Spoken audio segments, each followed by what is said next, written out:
que se trata la patología que tenemos adelante. Entonces vamos a seguir con la siguiente, que es la dermis.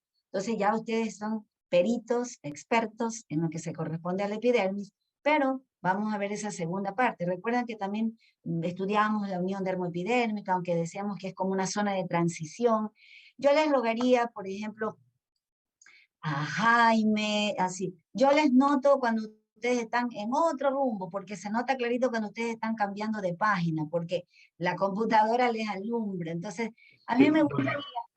Doctora, disculpe, lo que pasa es que yo estaba viendo ahorita lo del foro y yo ya tenía marcada, pero no sé si se guardó la respuesta. De hecho, eso le quería mencionar, por eso estaba revisando ahorita. El foro. Ajá, o sea, la pregunta que teníamos ahorita en el campus. Pero eso ya se terminó, pues. El tiempo ya se Ah, terminó. sí, sí, yo ya tenía seleccionado y todo, pero me salió así como que se cerró, pero no me sale si se guardó la respuesta o no. No lo sé, no he visto porque eso ya tendría que revisar es después. En todo caso, la cuestión es que eso tiene un tiempo. Ustedes se les inicia a las 14:30 y se termina a las 14:55. La idea de todo esto, porque ustedes saben que tienen el tiempo de asincrónico y el sincrónico, entonces esa es una parte que corresponde a sincrónico, entonces es como parte de su trabajo entrar temprano, ¿no? Y la idea es que ahorita, en esta horita, nada más que nos podemos realmente contactar, pues realmente ustedes estén un poquito pendientes de mí, de lo que yo les hablo, ¿no? Ustedes saben que hay en muchos casos, que los mandan a ustedes a preparar y son ustedes los que tienen que estar hablando, ¿no? Pero a mí, pues yo digo, bueno, no creo que yo lo sepa todo, imposible, esto es tan grande, entonces, pero dentro de lo básico, ¿no? De lo que corresponde a mi especialidad, creo que como que les puedo explicar un poquito mejor estas cosas, ¿no? Que sí, es diferente cuando a veces un compañero se pasa hablando, pero lo está repitiendo prácticamente como de memoria, ¿no? Entonces, por eso es que yo les pido de favor que pues me guarden ese respeto de lo que es como cuando estamos presencial y pues por respeto, cuando una persona está hablando, uno está escuchando lo que dice. Esa es la parte fundamental, nada más, ¿no? Después de eso, ustedes tienen el resto del tiempo para estar investigando, qué es lo correcto, ¿no? Pasando investigando más, o sea, yo les dije un poquito, ustedes encontraron un artículo publicado recién o más y está diciendo mejores cosas, perfecto, porque de eso se trata, ¿no? Esto es que todos aprendemos. Nadie puede saber, ustedes como saben muy bien, el ser humano pues aprenderá hasta el último soplo de vida que tenga, el último día de vida. Entonces, esa es la idea. Bueno, ya dejamos esto, no nos vamos a discutir, no es para pelear, sino solamente para pedirles un poquito de esa, hacia lo que yo les digo. Bueno, en todo caso, vamos entonces hoy día a estudiar a esa segunda capa importante. Recuerden que yo les decía que esta es como la capa de en medio, la capa sándwich que les decía, que corresponde a la dermis, ¿no? Y esta es una zona muy importante porque en realidad la dermis se la considera que es la capa de sostén de la epidermis y es verdaderamente la capa de sostén de la piel en general. Ya vamos a ir analizando despacito como ciertas estructuras que contiene, ciertas fibras que son las que le van a dar ese anclaje, esa unión a la epidermis sobre ella. Algo también importante, como ya vamos a ver, bueno, primero pues la vamos a dividir en dos partes, que es la dermis papilar, que bueno, veamos aquí, miren ustedes, ¿se acuerdan que les decía que la unión dermoepidérmica no es recta? Eso ustedes lo saben muy bien, cuántos estudios, cuando vieron histología y todo, no es recta, ¿verdad? Vamos a ver que justamente tenemos aquí a las crestas interpapilares, o sea, son porciones de la epidermis que se incrustan en la dermis, y a las papilas dérmicas. Entonces, esto es bien importante, ¿no? Cómo está estructurada de esta manera la piel. ¿Por qué? ¿Se recuerdan que les decía que en la epidermis no encontramos vasos sanguíneos ni filetes nerviosos, nada que ver? Todo eso ya vamos a encontrar a partir de la dermis. Pero entonces, ¿cómo se nutre esta parte también? Pues justamente a partir de estas ondulaciones, ¿no? Esta estructura de anclaje que tiene la dermis con epidermis. Entonces, la dermis, ¿qué hace? Se proyecta en forma de estas papilas, por eso se llaman las papilas dérmicas, y por el otro lado, la epidermis se profundiza más bien y tenemos a estas crestas interpapilares. De esta manera, aquí que tenemos justamente los capilares, vamos a partir de los capilares que va la nutrición para la capa superficial, ¿no? Para la epidermis. Y también por esta parte, miren, aquí también hay vaso, entonces por esta parte va a alcanzar nutrición. Pero todo eso lo da en realidad, ¿quién? La dermis, todo esto es dermis. Entonces, bueno, ahora también es importante que recordemos algo, que la dermis es una estructura, es una parte de la piel mucho más gruesa que la epidermis. Bueno, en algunos textos, en algunos estudios, ustedes van a ver que dice pues entre 15 a 40 veces más gruesas que la epidermis. Siempre la dermis más gruesa, miren ustedes. Pero también interesante es que también va a variar. Asimismo, los párpados, todos nosotros vemos los párpados son finitos, ¿verdad? Los párpados es un área de la piel muy finita. Entonces allí se sabe de que la dermis apenas tiene 1 milímetro, o sea, es súper finita. Mira. Y es importante cuando hacemos un procedimiento, sacamos algún tumorcito, algo, o una cauterización que usted vaya a hacer, ya sabe que no puedes irte más abajo porque no estás evidentemente ya, te estás pasando. ¿No? Entonces, eso es importante. Y en áreas como el dorso del tronco, ¿se acuerdan que ahí también la epidermis es más gruesa también? Pues también aquí la dermis básicamente pues puede llegar hasta 5 milímetros, o sea, miren, medio centímetro, o sea, es más gruesita en el dorso del tronco. Bueno, de todas maneras lo importante es que siempre la dermis va a superar a la epidermis en grosor, ¿no? Y como les decía, pues que vamos a encontrar las dos porciones, que se las divide, pues que es la dermis papilar, y esto es importante. En la dermis papilar, aquí corresponde básicamente a la porción de las papilas, prácticamente se refiere a las papilas, por eso se llama dermis papilar. Y en todo se diferencia de la siguiente, que es la dermis reticular, porque aquí unas fibras, que ya las vamos a analizar también, el colágeno, las fibras de colágeno, en primer lugar se disponen en forma vertical. Y claro, ¿no? Si nosotros vemos que la papila vemos que es vertical, ¿verdad? Entonces, obviamente, las fibras de colágeno también se disponen en este mismo sentido, pero además no son muy abundantes, son todavía no, así más escasas. Ya obviamente se acuerdan que en la unión dermoepidérmica habían ya algunas haces de colágeno, algunas fibras, aquí también ya hay, pero mucho más que en la parte más superior, pero siempre será menos que la siguiente, que ya vamos a estudiar. Pero también, aparte de esas fibras de colágeno en forma vertical y que son más delgadas, nosotros vamos a ver que aquí hay bastante llamada sustancia fundamental, que también ya la vamos a estudiar, que es la que le confiere la capacidad de hidratación que tiene la dermis y obviamente por ende a la epidermis, ¿no? Entonces, esto es aquí, esta sustancia fundamental es abundante también en esta zona. Bien, importantísimo eso. Ahora, importante también recordar que en esta zona, en la zona de las papilas dérmicas, es donde vamos a encontrar a la célula principal, que también ya la vamos a estudiar ya mismo, que la célula principal de la dermis, que viene a ser el fibroblasto, también en algunos estudios lo van a encontrar como el fibrocito, ¿no? Entonces, pero eso es lo importante. Aquí es donde vamos a encontrarlo, pero esa célula es muy importante también porque ella es la que va a producir todo lo que corresponde a la dermis. Eso es lo interesante, ¿no? Y bueno, más abajito, miren ustedes, tenemos a la dermis reticular, donde en cambio, por lo contrario, aquí la dermis papilar, acuérdense lo que les dije, vertical, escaso, aquí las fibras de colágeno abundantes, son gruesas y son paralelas a la superficie cutánea, o sea, son horizontalizadas. Entonces, esto es lo importante. Y algo más, aquí disminuye dramáticamente la sustancia fundamental. Acá es necesaria, acá ya no hay tanto. ¿Sí? Que ya la vamos a estudiar. Bueno, ahora entonces vamos en esta diapositiva analizando cuáles son los componentes que tiene esta dermis, que también en algunos textos lo encontrarán como el corión. Entonces, miren ustedes, básicamente lo vamos a dividir así. Un componente celular fijo, sí, está siempre allí, y este componente celular fijo tenemos dentro de ella a la célula estrella de la dermis, así como era el queratinocito en la epidermis, acá es el fibroblasto. ¿Sí? Ella es la reina aquí en esta capa. Bien, luego también tenemos los histiocitos, ya los vamos a ir recordando cada uno. Le digo recordando porque ustedes esto lo saben muy bien y mejor que yo. Bueno, los mastocitos, también como corresponden a las células cebadas. Tenemos las proteínas fibrosas, que ya les estaba mencionando yo, el famoso colágeno y elastina, que todos lo conocemos, sobre todo las mujeres lo conocemos muy bien por las famosas cremas para las arrugas, ¿verdad? O hasta champú también nos venden con eso. También tenemos las fibras elásticas, representadas básicamente por la sustancia elastina. La sustancia, la sustancia fundamental que les estaba diciendo, ya lo vamos a analizar, este gel, que es como básicamente un gel.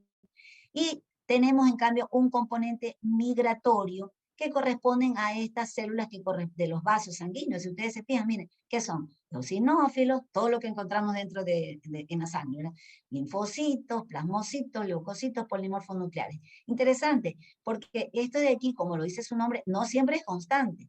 Migra y de acuerdo a la situación que está viviendo en ese momento la piel o la patología que nosotros estemos viendo. Por ejemplo, en muchas patologías, estamos hablando de tipo desde el punto de vista cutáneo, por ejemplo, las alérgicas o parasitarias, cuando usted hace una biopsia, ¿no? Y el patólogo le responde, le va a decir que tiene presencia de predominio de eosinófilos.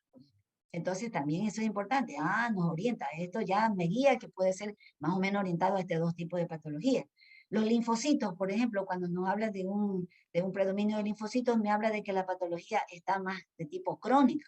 Entonces, miren ustedes todo eso, el patólogo, obviamente el dermatopatólogo nos responde y nos ayuda, nos orienta a lo que, de acuerdo a lo que encontró, porque así como en la piel por fuera todo se parece, por dentro también. ¿Qué dice? ¿La dejamos entrar a Elvi? ¿Lo dejamos entrar? No me entiende Elvis, pero ya lo voy a anotar que Elvis llegó tarde. Bueno, y algo interesante también, que en adermis nosotros sí encontramos ya aquí, miren ustedes, los vasos sanguíneos, linfáticos y también filetes nerviosos. Ahora, esto es importante, sobre todo, por ejemplo, en la dermis papilar, que encontramos en su porción inferior el plexo vascular superficial, que también nos responde a sí mismo la biopsia cutánea, el predominio que hay, si es a nivel del plexo vascular superficial o profundo, por ejemplo, ¿no? Nos indica también la profundidad de la patología. Bueno, entonces ahorita sí vamos a recordar a este famoso fibroblasto o fibrocito, como yo les estaba diciendo. Bueno, esta es una célula que deriva de células pluripotenciales del mesodermo. ¿Se acuerdan que yo les decía que la dermis procede del mesodermo en la parte embriológica? Pues así es, procede de allí. Y tiene diversos aspectos, ¿no? Por ejemplo, aquí la vemos como un aspecto estrellado, pero puede tener aspecto fusiforme, ¿sí? Es diverso el aspecto que puede tener el fibroblasto, ¿no? Y algo que le caracteriza, ¿quién tiene prendido, por favor, el micrófono? Bueno, entonces, algo interesante es que de lo que dicen los investigadores, ¿verdad? Los que estudian a estas células, pues han encontrado que por ser esta célula, su característica es de ser, pues, sintetiza, ya vamos a ver todo lo que sintetiza, y además secreta, entonces tiene algunas características que la identifican con eso. Por ejemplo, su núcleo es grande, ¿sí? Eso es importante, tiene pues asimismo un retículo endoplásmico, bien pronunciado, o sea, todos son como más grandes. Asimismo tienen un buen aparato de Golgi, ribosomas, todo eso, según estos investigadores, pues dicen que es lo que le caracteriza a este tipo de células, ¿no? Que sintetizan y secretan algunas sustancias, ¿no? Y claro, porque ella es la que secreta a los precursores del colágeno, que es el tropocolágeno, y al de la elastina, que es la tropoelastina, ¿no? Pero además también produce a la sustancia fundamental. Entonces, por eso es que ella es la célula principal, pues, de esta, ¿verdad? No le podemos quitar la importancia que tiene esta célula. Bueno, ahí tenemos lo que les decía, el aspecto fusiforme, puede tener aspecto estrellado, diversos aspectos, ¿no? Inclusive ovoides lo describen, ¿no? Bueno, un segundo tipo de célula que también ustedes la conocen muy bien son los llamados histiocitos. Los histiocitos, realmente estas son células que derivan del sistema mononuclear fagocítico, porque realmente esta es su función, fagocitar. Entonces van a fagocitar muchas partículas. Básicamente van adquiriendo nombres distintos, ¿no? Bueno, como para recordarlo nada más, pues si fagocitan partículas lipídicas, entonces son los lipófagos. En el caso de la melanina, que tiene que ver nosotros en muchas manchas, por ejemplo, que son como más profundas, y dicen, no, un tatuaje muchas veces ya están dentro de los melanófagos, entonces decimos melanina, por ejemplo, o sustancias a cuerpo extraño, como sería justamente las células gigantes de cuerpo extraño. que son estos histocitos los que terminan fagocitando en el caso del tatuaje o alguna partícula que penetró en la piel, ¿no? Entonces, esa es la función que tienen estas células, muy importante, miren ustedes. Luego también tenemos a este otro grupo de células que son los mastocitos, que yo les decía que corresponden a las células cebadas, ¿no? También se derivan del sistema mononuclear y originadas, pues, por supuesto, de la médula ósea, ¿no? Y algo importante, que las vamos a localizar preferentemente en la parte inferior de la dermis papilar, o sea, en la parte ya más abajo, ya donde están las papilas, ahí los encontramos a los mastocitos, ¿no? Algo que nosotros, ustedes lo conocen muy bien, es que ellos contienen, los mastocitos, miren esta serie de partículas, son gránulos, ¿verdad? Diversos gránulos que contienen, entonces se habla de los gránulos de heparina, de acuerdo a la situación que vaya a desencadenarse, ¿no? Histamina, que probablemente es la que más conocemos, nosotros especialmente, por ejemplo, en dermatología, tiene mucho que ver por las alergias, por las urticarias, tienen muchísimo que ver en eso. Entonces, tienen histamina, tienen serotonina, entonces son muy conocidas porque participan en reacciones inflamatorias, tanto agudas como crónicas, ¿no? Tal es el ejemplo típico, como les decía, la urticaria, ¿no? El ejemplo típico cuando, no sé, comes alguna sustancia, maní, camarón, yo qué sé, que te enronchas. Entonces, ya vamos a estudiar lo que es la semiología. El abón o roncha solamente te está traduciendo es el edema de la dermis. O sea, no hay una lesión como tal, es algo transitorio, pero es porque se liberó, por ejemplo, histamina, y la histamina que produce vasodilatación, y por ende, pues va a haber salida de líquido y produce un edema en ese espacio, ¿no?, de la dermis. Y lo vamos a ver nosotros como la típica roncha que todos nosotros conocemos, ¿no? Bueno, aquí tenemos, miren, por ejemplo, cuando se encuentra con un alergeno, por eso ellos participan en estas respuestas de alergia, entonces tenemos que liberan histamina. Entonces es importante, ¿no? Hay algunas patologías crónicas, la mastocitosis, bueno, que es algo, pero importante que saben que tiene que ver esta patología. Aquí vemos, bueno, este es un corte histológico en la que vemos asimismo la unión dermoepidérmica, como les decía, miren las papilas y las crestas interpapilares, y acá la dermis reticular mucho más gruesa, ¿no? Y ya les decía, esta inclusive, la dermis reticular, es más o menos, según los textos, dice de 8 a 9 veces más gruesa que la dermis papilar. A su vez esto, miren, más gruesa que la dermis. Y aquí, pues justamente en esa dermis reticular, yo no les decía, mira, aquí están las fibras de colágeno, los haces de colágeno, que ya los vamos a estudiar, entonces, y se disponen así horizontalizados y se entrecruzan, se dice que forman como una red. Entonces ya vamos a estudiar lo importante que es este colágeno, ¿no? Una de las proteínas justamente más abundantes del organismo. Miren ustedes, por ejemplo, en esta tinción que han hecho, pues está de rosado lo que es el colágeno, porque el colágeno es más grueso, ¿no? Más grueso que las que están en color violeta, que corresponde a la elastina o las fibras elásticas. Este colágeno, realmente hay muchos, se han identificado que existe aproximadamente 27 tipos de colágeno.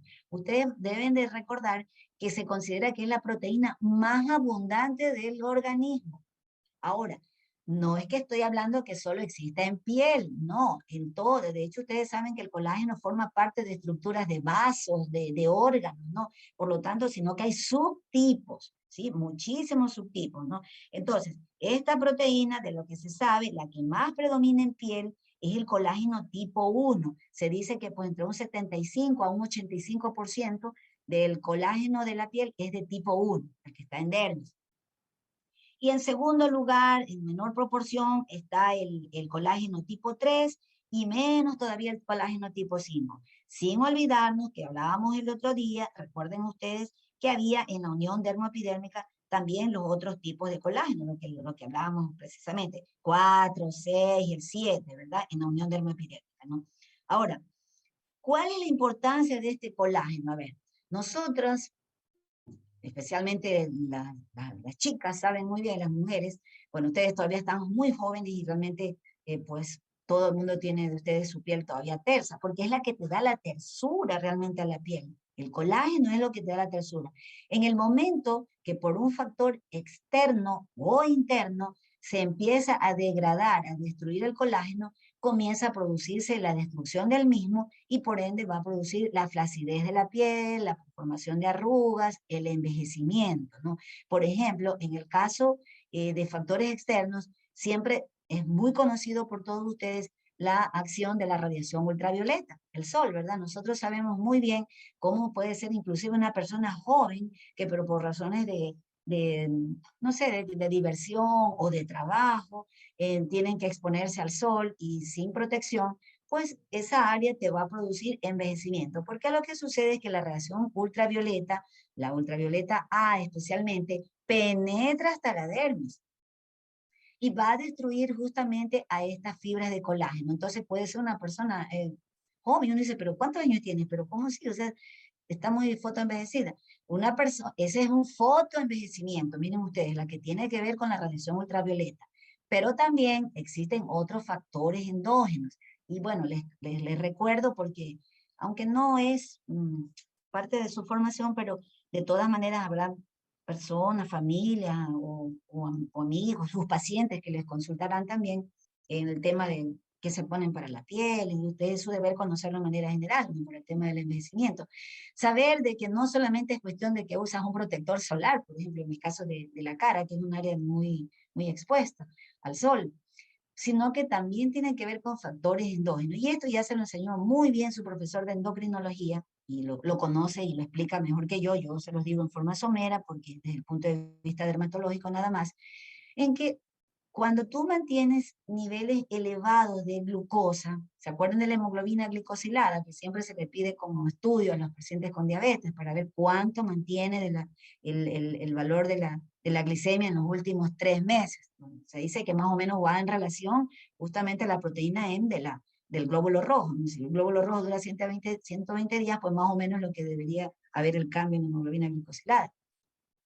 Pero digámoslo en términos sencillos, el azúcar que está unido al glóbulo rojo, ¿no?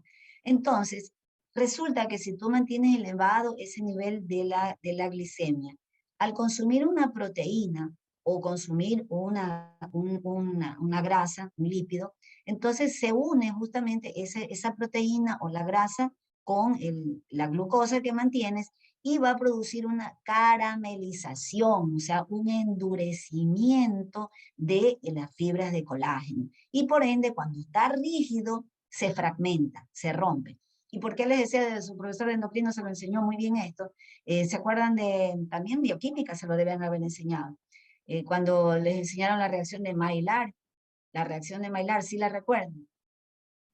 La reacción de Maillard, si ustedes la recuerdan, es el tostado, cuando tú coges el pan y lo pones a tostar en la tostadora y te sale doradito, o pones a cocinarlo y te sale tostadito, doradito, que le da una palatabilidad, o sea, que le mejora el sabor a algo. Un pan que no está tostado no es tan rico como el que está tostado, ¿verdad? Es más agradable.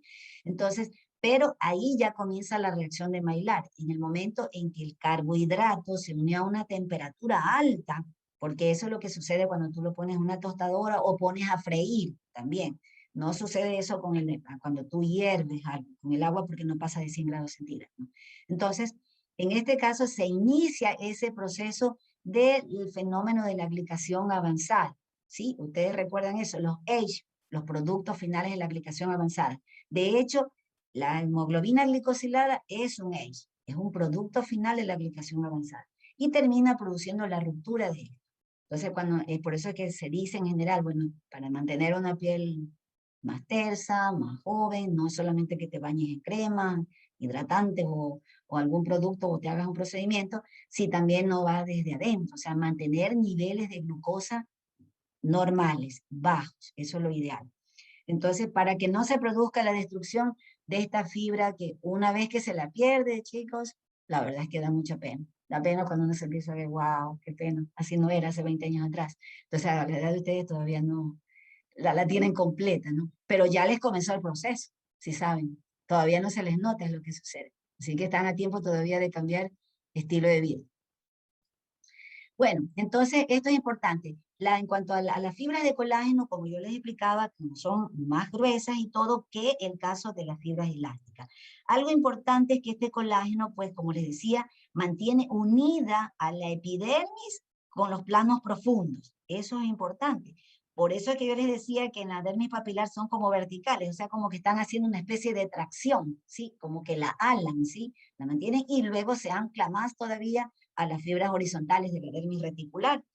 Pero importante es que ellas son las responsables, estas fibras de colágeno, de la presencia de esos surcos que nosotros vemos en la piel. Si ustedes se ven, por ejemplo, su manita, van a darse cuenta que se ven una serie de líneas, ¿no? Entonces, algunas con unas formas geométricas, romboidales, diversas, que conforme vamos envejeciendo se nos hacen más notorias, ¿no? Pero mientras tanto, es normal, porque eso es lo que tiene unida a la epidermis hacia abajo, la tracciona, ¿sí? La mantiene anclada.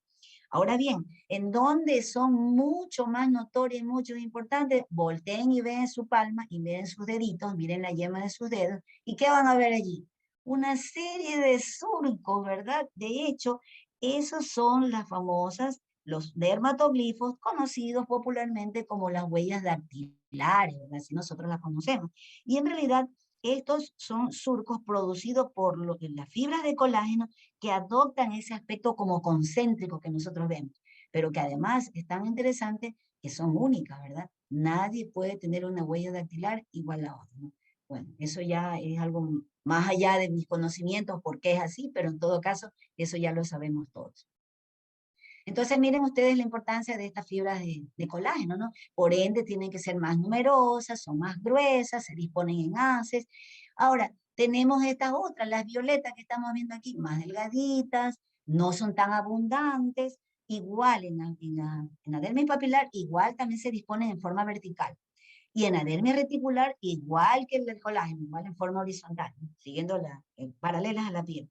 Pero algo importante es que ellas, mientras el colágeno le da la firmeza, ¿verdad?, a la piel, la fibra elástica le confieren esa extensibilidad y elasticidad que tiene la piel. De lo contrario, estaríamos rígidos, ¿no? Muy como rígida la piel, y no es así. A pesar de que está firme, no está rígida. ¿Por qué? Porque existe esa fibra elástica que le complementan, ¿no? Y están compuestas básicamente de sustancias, la más importante que es la elastina, pero también tiene otra que se llama fibrilina, ¿no?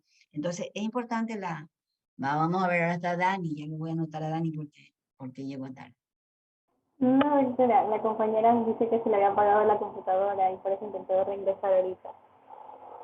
Bueno, ya saliste de abogada tú, muy bien, está bien.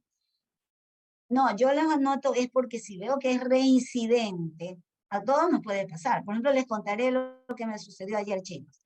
Desde las 12 del día, aquí donde yo vivo, se fue el internet. Y es NetLife, que supuestamente dicen que es un internet no sé cuántito, que por aquí y por allá, y ese internet desde esa hora que fue terrible, a las 7:30 de la noche, gracias a Dios volvió, que era la hora justo en que mi hijo tenía que entrar a clase, también conectándose, y a esa hora regresó.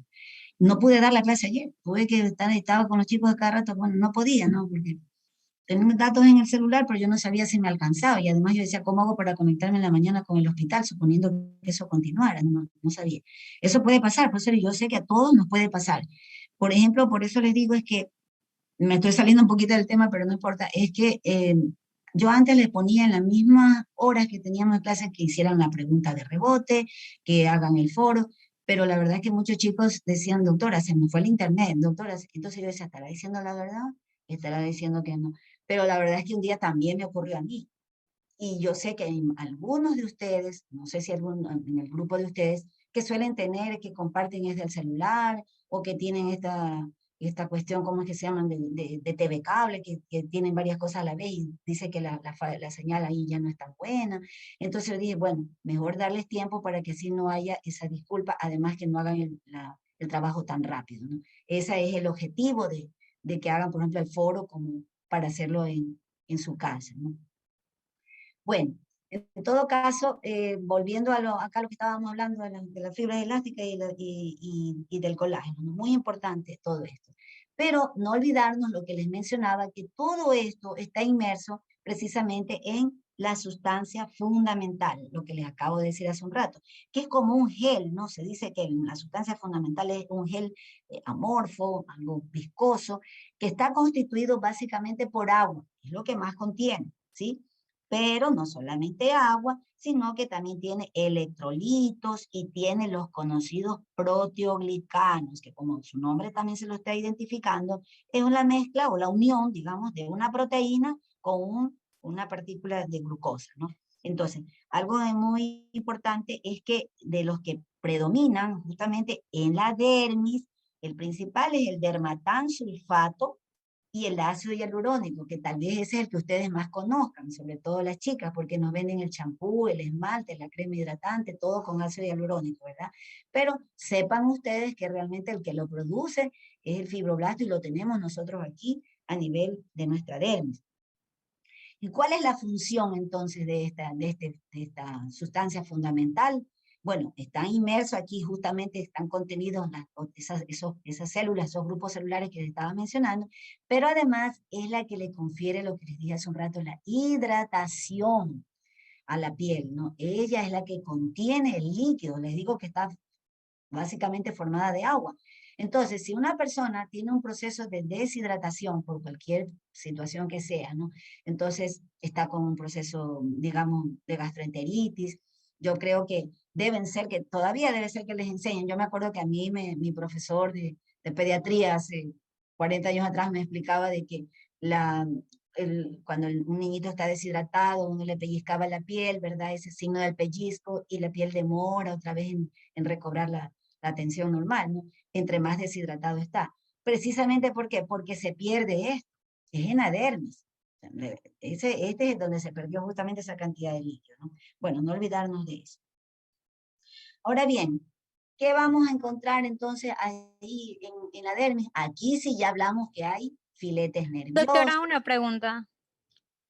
Y también en el caso de los glucosaminoglicanos también estaría el condroitin sulfato, pero en menor cantidad. No, hay poquito, sí, exactamente, pero el condroitin sulfato es más típico de las articulaciones. Muy bien, el condroitin sulfato ustedes han escuchado que básicamente hay pastillas, no sé si de repente, yo me recuerdo que en paz descanse mi madrecita tomaba eso que le mandaban para la artrosis, para el dolor de las rodillas, lo típico, ¿no? Porque ahí justamente tiene eso, hay unas cápsulas típicas de muchísimos años atrás que, que tiene eso, porque justamente ahí es el condroitin sulfato predomina a nivel de articulación, no en dermis. Hay más, sí hay, pero poquito. Bien, ahora, respecto a esto de la inervación, nosotros vamos a ver, como les decía, que son filetes nerviosos. ¿Se acuerdan que les explicaba que ahí en la epidermis no hay nervios? No hay. Lo que tenemos son filetes nerviosos aquí y ¿se acuerdan de las células de Merkel? Esas sí, que estaban en relación con estos filetes nerviosos que estaban aquí, miren, y forman justamente los discos táctiles de la dermis, que decía que tienen esa sensación, eso que te da una función mecanoadaptativa, son sensoriales, ¿no? Pero tenemos, miren, terminaciones nerviosas libres, que estos sí están en dermis, y ellas son las que te dan esa inervación a esta parte de la epidermis, porque de lo contrario no tendríamos la sensibilidad, ¿no? Y al mismo tiempo, miren ustedes, también inervan a la porción inferior del folículo piloso, como estamos viendo aquí, que ya lo vamos a estudiar al pelo también. Además, también es importante que nosotros recordemos es de que justamente aquí vamos a ver algunos corpúsculos que vamos a ver aquí, justamente que son los que están en relación, por ejemplo, al frío, que tenemos los corpúsculos de Krauss, también tenemos los de Ruffini, que están en relación con el calor, los de Meissner, que estos se hablan que es en relación a la presión, sensación de presión, o sea, como que te están presionando algo, ¿no? Entonces, estos son corpúsculos, miren ustedes. También hay fibras motoras, importante. Ustedes se acuerdan de que a veces cuando tenemos mucho frío, por ejemplo, o supuestamente cuando alguien está muy asustado, se te pone la piel de gallina, ¿no? Entonces, esto sería por acción del músculo erector del pelo. Miren ustedes aquí, que ya lo vamos a estudiar, que divide al pelo en algunas porciones. Entonces tenemos aquí el músculo erector del pelo y tiene que ver con esta función, unos filetes nerviosos motores que hay en la dermis. A su vez también inervan estos grupos motores, filetes motores, a la glándula sudorípara encrina, que se la conoce también como verdadera glándula sudorípara, ¿no? Entonces, muy importante todo esto que ya encontramos aquí. Acá vamos a ver, bueno, irrigación, ya les decía justamente, en epidermis no hay, pero aquí sí hay, en la parte superior están los capilares. De hecho, por ejemplo, cuando nosotros, bueno, no va a corresponder, pero le veremos en diagnósticos diferenciales a la psoriasis. Nos vamos a dar cuenta que justamente las papilas están súper desarrolladas, justamente aquí. Y si uno raspa con un objeto, puede ser un bisturí o un objeto romo, una lesión, una placa de psoriasis, al descamar, nosotros al final vamos a ver un puntillado hemorrágico con unos puntitos rojos, y es hemorragia, y es sangre. Entonces, pero es porque allí está un ovillo de un capilar. Estamos llegando realmente a la papila dérmica, ¿no? Entonces, sangra no la epidermis, sino la papila dérmica, ¿no? Importante. También cuando estudiemos verrugas, ya vamos a ver eso. Bueno, aquí algo importante de todo lo que acabamos de ver, ya dijimos que, bueno, lo principal, lo importante de todo, que la dermis, pues, te da nutrición a la piel, es la que le da la nutrición a la epidermis, ya lo explicamos, y además que es como de soporte, ¿verdad? Es la que de sostén. Pero miren ustedes cómo le han determinado estas funciones. Después de lo que acabamos de ver, ya le podríamos decir, estas son las funciones que cumple la dermis. Tenemos funciones inmunológicas, ya estamos hablando de los mastocitos, ya estamos hablando que también hay eosinófilos, entonces tiene que ver, ya veíamos con reacciones alérgicas, por ejemplo, ¿no? Bien, también de protección mecánica, ya vimos cómo las fibras de colágeno justamente son de sostén y que agarran la epidermis. Por otra parte, en respecto a esto de la función mecánica, de la protección mecánica, pues, como es más gruesa que la epidermis, ¿verdad? Entonces ya viene a ser como una especie de colchón para la primera, ¿no? De tal manera que se dice que, bueno, soporta, es la que hace que soporte alguna situación de presión o digamos, un golpe, algo que le deja a la piel, porque como que rebota sobre la segunda capa, sobre la dermis, ¿no? Obviamente dependiendo del grado de la presión que estás ejerciendo, pues la idea es que no se produzca ruptura del epidermis, ¿no? O sea, toda esa descarga se expande por esa misma cantidad de líquido que estamos hablando que está en la sustancia fundamental, se expande a nivel de la dermis, ¿no? Entonces cumple esa protección mecánica. Por supuesto, tiene que ver con la mantención de la homeostasis, ya estamos hablando aquí que está la sustancia fundamental y los vasos sanguíneos, entonces por ende ella la va a ayudar, y además también influye en esto otro, miren ustedes, la termorregulación, que hablábamos que aquí hay estos corpúsculos, ¿verdad? Hablábamos del frío, hablábamos del calor, ¿sí? También que estábamos hablando aquí del músculo erector del pelo. Yo les decía que justamente en una situación de frío, ¿qué se te va a producir? La carne de gallina y empiezas a tiritar, ¿verdad? ¡Ay, qué frío hace!, ¿no? Bien, entonces tiritan y parece mentira, pero es una forma de defenderse el organismo cuando estás con frío. Alguna vez no sé si han tiritado de verdad en algún clima que están a 1 grado, a menos grado centígrados, la verdad es que tiembla, bueno, pero esa tembladera es básicamente ese tiritar, es a fin de entrar un poquito en calor, ¿no? No es gran cosa lo que ayuda, pero algo es. Bien, o por lo menos el organismo cree que te está ayudando mucho. Pero por otra parte, a su vez, lo inverso, ¿no? En una situación de calor, de mucho calor, ¿qué es lo que va a suceder? Que más bien comienzas a sudar, ¿verdad? Viene y se activan a las glándulas sudoríparas ecrinas, que son las grandes productoras del sudor, y con eso hay mayor liberación de sudor en la piel y eso va a provocar enfriamiento de la piel. Entonces, sí se dan cuenta, por ende, que cumple una función de termorregulación, ¿sí? Todo es importante, ¿no? Y bueno, la retención de agua que ya se les expliqué hace un rato a partir justamente de la sustancia fundamental, ¿no? Esto es importante. Bueno, ahora dejamos atrás a esa segunda capa que también ya la acabamos ya de recordar, todo esto es un recordatorio, y vamos a hablar de la hipodermis, también llamado tejido celular subcutáneo, ¿verdad?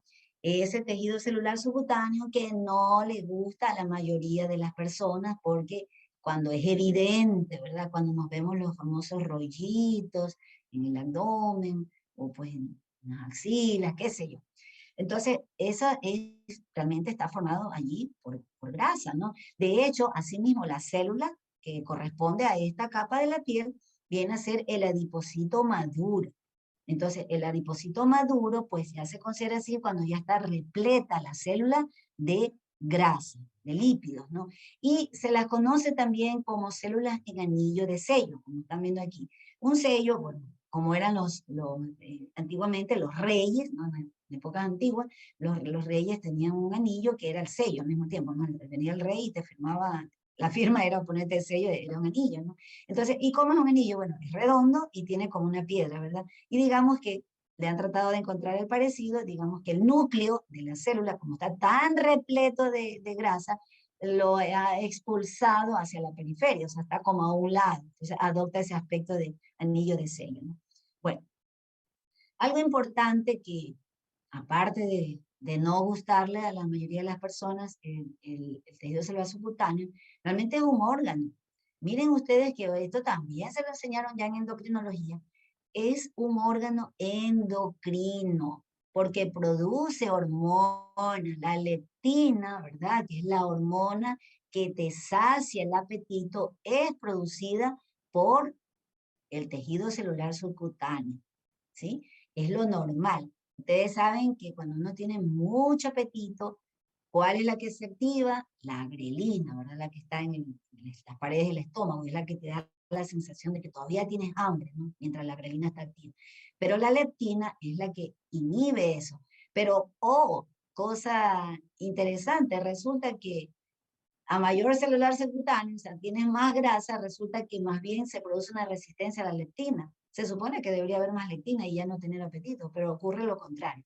Eso creo que es más o menos parecido como lo que ocurre con la resistencia a la insulina. Bueno, no me meto en esas cosas porque eso se lo enseñaron muy bien ustedes ya en endocrino. En todo caso, es importante reconocer eso.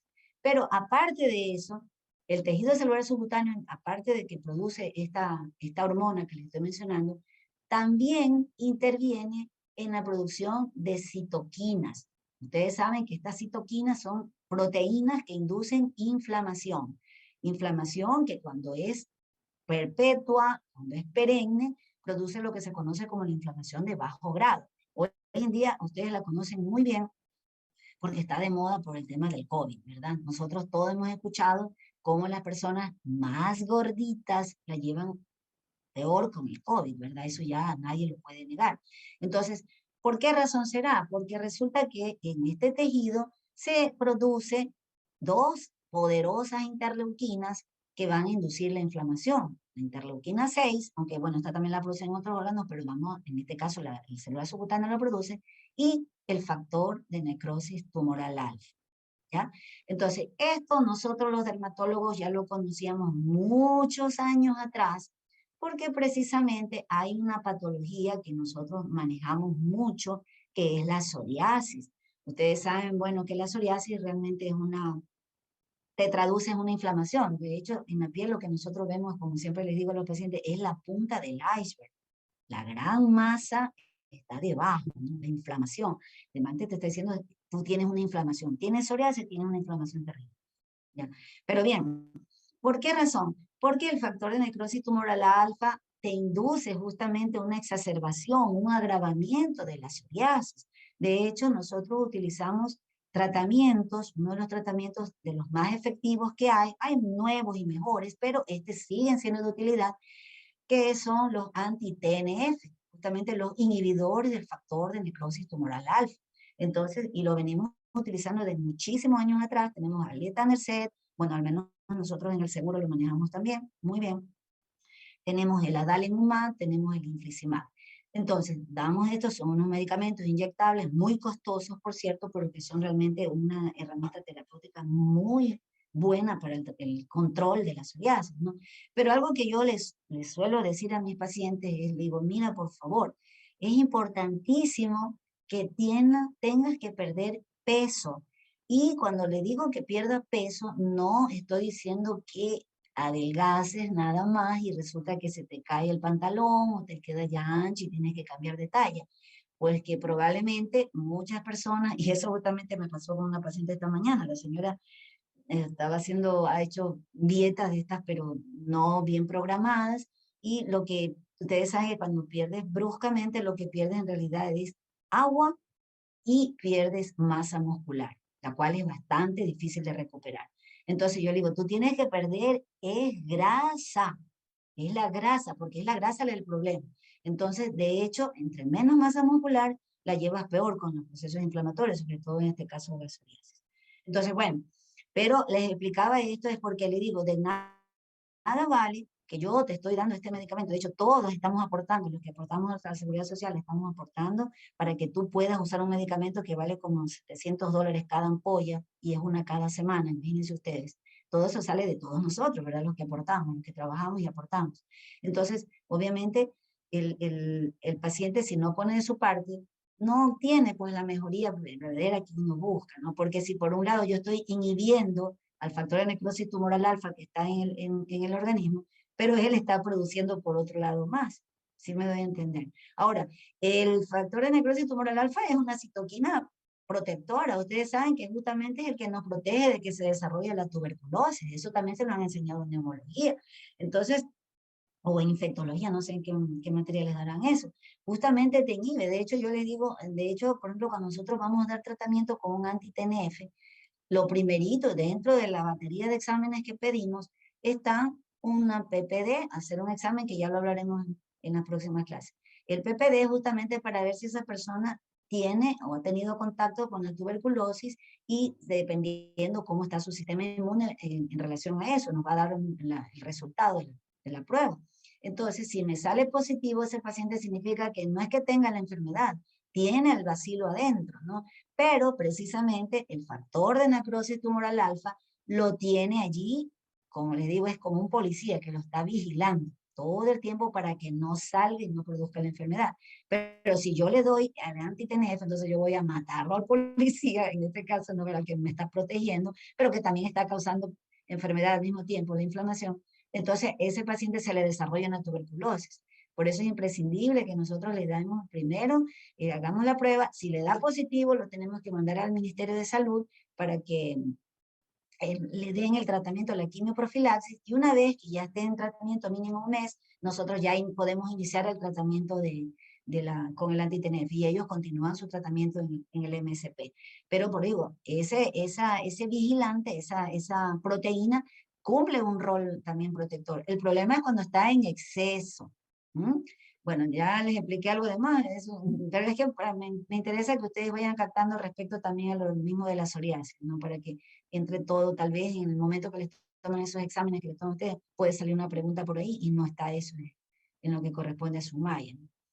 Bueno, tenemos acá también, como les decía, aquí, y todos, muchos de ustedes que ya entran o ya han entrado a cirugía, ¿no? Ustedes han visto cómo realmente aquí los vasos sanguíneos sí ya son más gruesos, pero ustedes se dan cuenta cuando está el cirujano ya aprende que tiene que empezar a electrocoagular porque aquí ya el sangrado realmente es intenso, ¿no?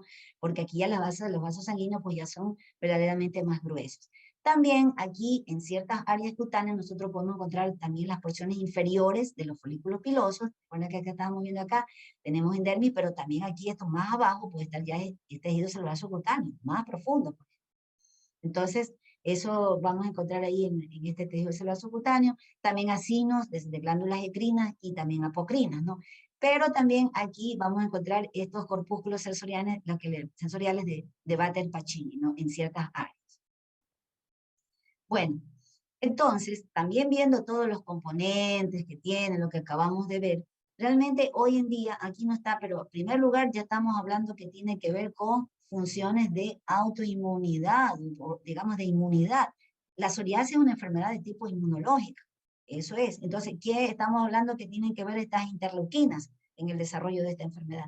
Entonces, ¿y quién produce a esta interleuquina en exceso? El tejido celular subcutáneo. Por lo tanto, tiene que haber un rol en eso, ¿no? Cumple una función en la parte inmunológica. La termorregulación, que ha sido la clásica, que todo el tiempo nosotros la hemos conocido, ¿no? Que sí, pues entre más gordita la persona, obviamente va a sentir más sensación de temperatura, más calor, ¿no? Siempre tiene, un gordito siempre se la pasa sudando, está calorado, siempre. Entonces, alguien más delgadito, pues realmente tiene menos eso, ¿no? Menos esa situación.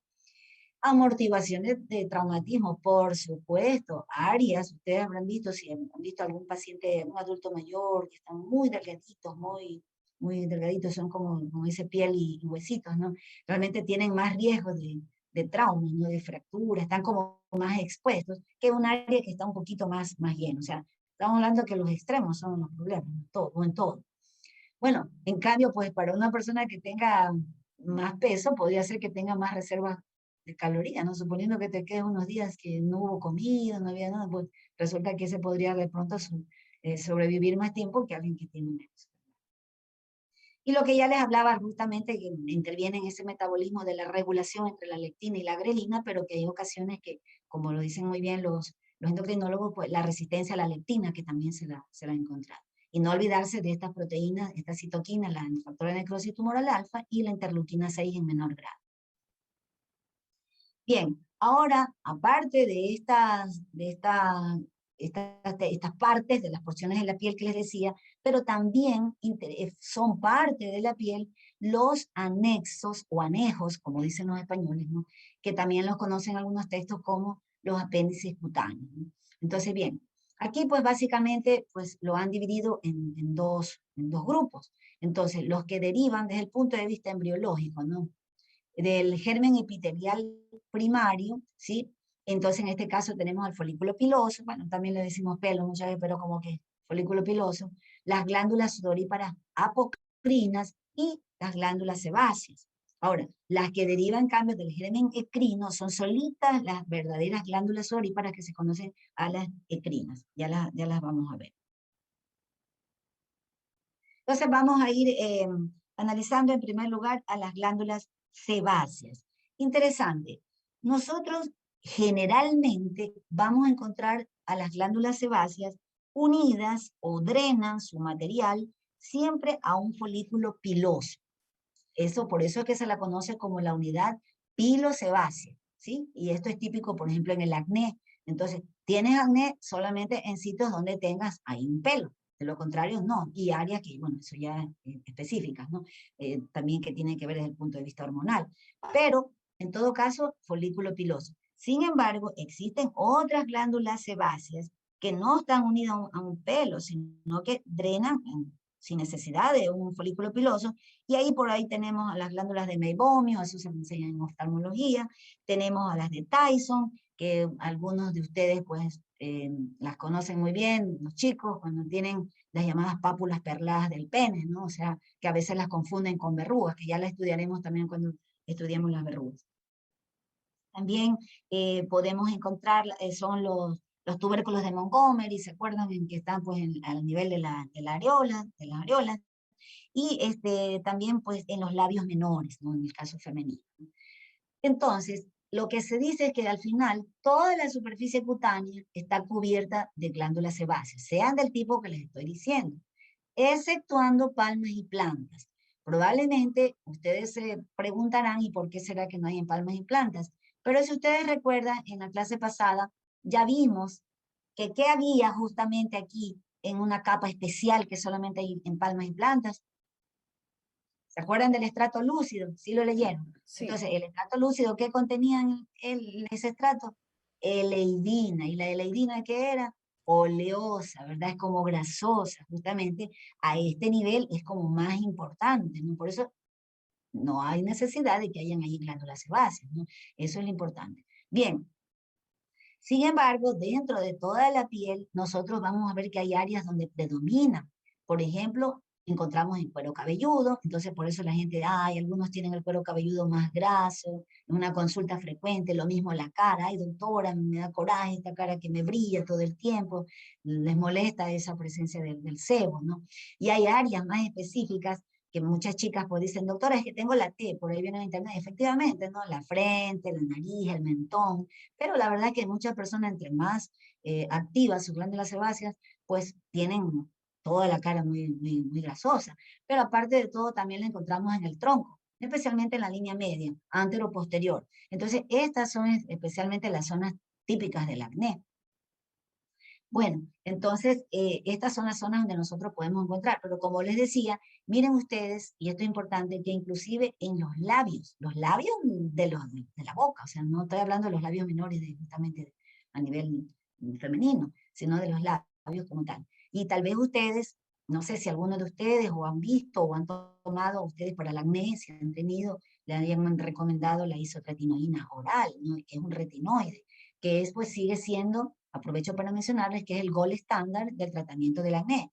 Sigue siendo el gold estándar desde el año 1982 en que la isotretinoína oral pues se la empezó a utilizar para el acné. Miren ustedes los años que han pasado y la verdad es que todavía no hay nada que se le ponga 10 pasos atrás. Bueno, en todo caso, este medicamento, porque es fabuloso, pero que tiene muchísimos efectos secundarios, muchos efectos colaterales, pero uno de ellos justamente es el que te hace que los labios se te resecan, se te ponen con fisuras, se te parten literalmente. Y los chicos suelen decir, oh, doctora, pero mire cómo está. El médico le advierte al paciente que va a tener este efecto y lo que tienes que estar usando es un protector labial, o entre otras medidas que uno puede ayudarlo. Pero en todo caso es un efecto dosis dependiente inclusive, ¿no? Pero me está indicando que estoy llegando a la dosis ideal para el paciente. ¿Pero por qué será? Porque como les decía, el mecanismo de acción de la isotretinoína es que inhibe o disminuye la actividad y el tamaño de la glándula sebácea, ¿no? La hace como más pequeñita. No habiendo glándula sebácea activa, ya no hay el acné, o sea, se te va curando. De hecho, la piel se te va poniendo sequita, los pacientes, las chicas especialmente, se ponen contentas y dicen, doctora, yo me tenía que lavar el cabello todos los días, ahora ya me lo puedo lavar cada 3, cada 4 días, y los días que sea, porque ya no está la grasitud, porque a fin de cuentas la grasitud es la que apelmaza el pelo, y pues el sebo se fermenta y deja ese olor rancio, es desagradable, ¿no?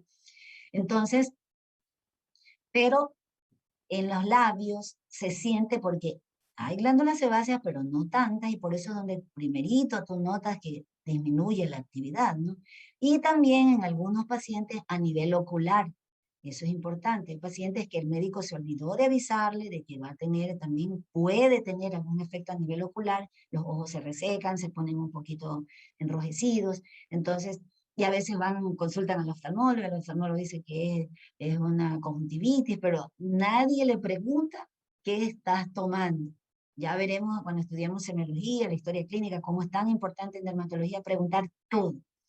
Entonces, y muchas veces cuando retornan y dicen, pero es que yo te dije que te iba a producir esto, ay doctor, es que me olvidé, y me decían, me mandaban una gota, me mandaban otra, cuando se solucionaría todo poniéndose lubricantes oculares, miren ustedes, así como en los labios, en los ojos también, porque es el efecto de la isotretinoína también a nivel de esas glándulas que les estaba explicando que hay a nivel ocular. No es mi campo, pero se los estoy explicando, ¿no? En base al medicamento. Bueno, algo interesante es que estas glándulas asimismo se forman pues hacia el tercer mes de gestación, y se sabe que su mecanismo de actividad tiene que ver con actividad endocrina, es decir, tiene que ver con la actividad de los andrógenos. Por eso es que a veces ustedes también se toparán con niñitos recién nacidos, o sea, un neonato con acné neonatal. O sea, acné, granitos a nivel, imagínense un neonato, pero son los andrógenos que pasó la madre durante el embarazo. Y su actividad disminuye por acción de los estrógenos, por ejemplo, en este caso.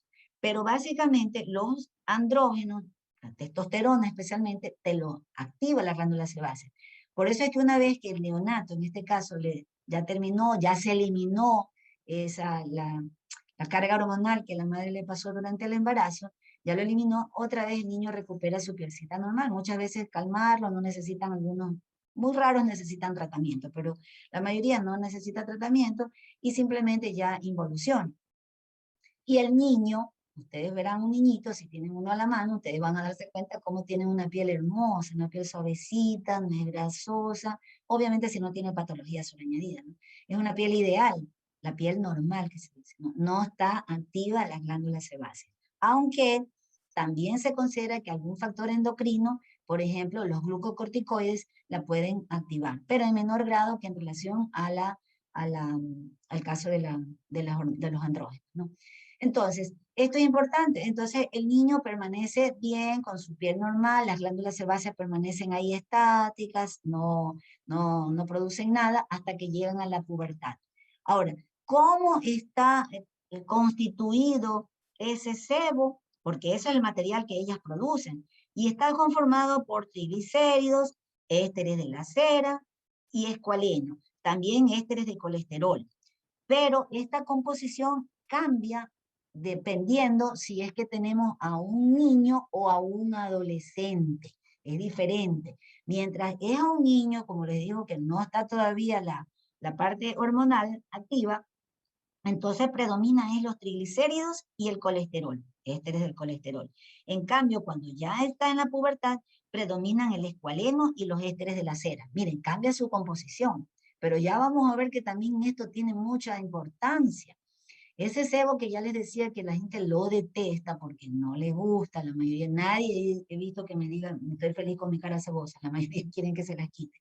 Bien, pero la verdad es que ese sebo cumple funciones. Miren las funciones, no están ahí puestas por gusto. La primera de protección, miren ustedes, es aislante. De hecho, esa sustancia que produce, ese sebo que sale, se mezcla con el sudor y va a producir justamente ese manto ácido lipídico, esa sustancia de protección que tenemos en la piel, nos confiere protección, que básicamente es alrededor de entre 4.5, 3.5, 5.5, el pH natural de ese manto ácido lipídico. Pero es que protege. La verdad es que una piel más grasa tiene tendencia mucho menor a ese envejecimiento que es ocasionado por ese cuarteamiento, esa resequedad, que sí le pasa a una piel reseca, se envejece más rápido. Entonces, tiene esa ventaja, es como que tuvieras puesto una crema emoliente todo el tiempo. Pero claro, no nos gusta por la sensación que produce y en algunas ocasiones un olor porque se fermenta, ¿no? Se vuelve rancio y produce un olor desagradable. Bien, también por ese mismo efecto, pues regula esa pérdida y absorción de agua. Entonces, como dice, se deshidrata menos. Ponte crema humectante, ponte así sea vaselina y vas a ver cómo la piel pues, no se te deshidrata con facilidad. A veces cuando la gente no tiene para una crema, bueno, que se cómprate un poco de vaselina y ponte con la piel mojada. Entonces, de esa manera, pues sellamos esa humedad y no se pierde. Esa la llamada pérdida transepidérmica de agua, que es normal que debe ocurrir, ¿no? Entonces, pero de esa manera la protegemos. Pero aquí tiene un efecto muy importante, miren ustedes, tiene un efecto antimicrobiano y se refiere a que es antifúngico, más que nada muchos articulistas dicen que es más que nada fungistático, o sea, como que inhibe el desarrollo, no que totalmente lo impide, ¿no? Sino que como que no lo deja con tanta facilidad y también un efecto antibacteriano. Pero respecto a este primer punto, créanme que es fundamental, por ejemplo, en el caso de las tiñas de la cabeza. Y este es un ejemplo muy importante que nosotros tenemos que tener presente cuando ustedes estén en su medicatura rural o en su internado y les llegue un pacientito con una área descamativa, por ejemplo, en el cuero cabelludo, está en un área que está alopésica, o sea que no tiene pelo y encima tiene descamación. Entonces, lo primerito es que a nosotros se nos vienen diagnósticos diferenciales a la cabeza. De cualquier materia que ustedes estén viendo, tienen diagnósticos diferenciales, ¿no? Entonces te dice, a ver, esto lo más probable es que sea hongos. Es una tiña, decimos, tiña capitis, ¿no? O tiña de la cabeza. Pero ahí yo voy a pensar si es o no es de acuerdo a la edad. Si es el niño de 6 o 7 años, y que le acabo de decir que a esa edad no tienen activos los andrógenos todavía, ¿verdad? Por lo tanto, las glándulas sebáceas, a menos que tenga alguna pubertad precoz, ¿no? Ya no hablemos de patología, sino lo fisiológico. Entonces, en este caso, yo voy a descartar pues, la posibilidad de que no, digamos, yo pienso que es un hongo, porque ya sé que no tiene el sebo que le debería estar protegiendo. Pero si por el contrario me llega un chico de 16 o 17 años que está en toda su etapa de sus descargas hormonales, ¿no?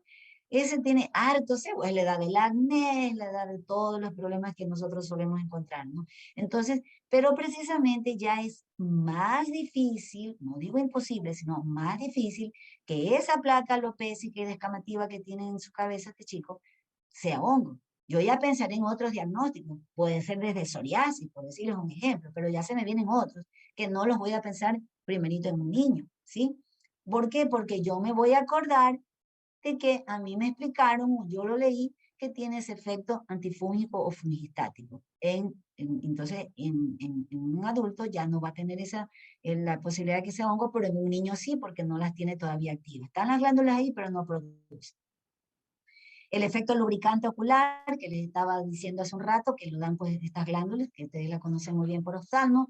Y bueno, miren ustedes, ¿no? Se dice, se considera que el sebo tiene un rol de feromona, supuestamente en los animales, porque creo yo que en los seres humanos no creo que sea de ese tipo, ¿no?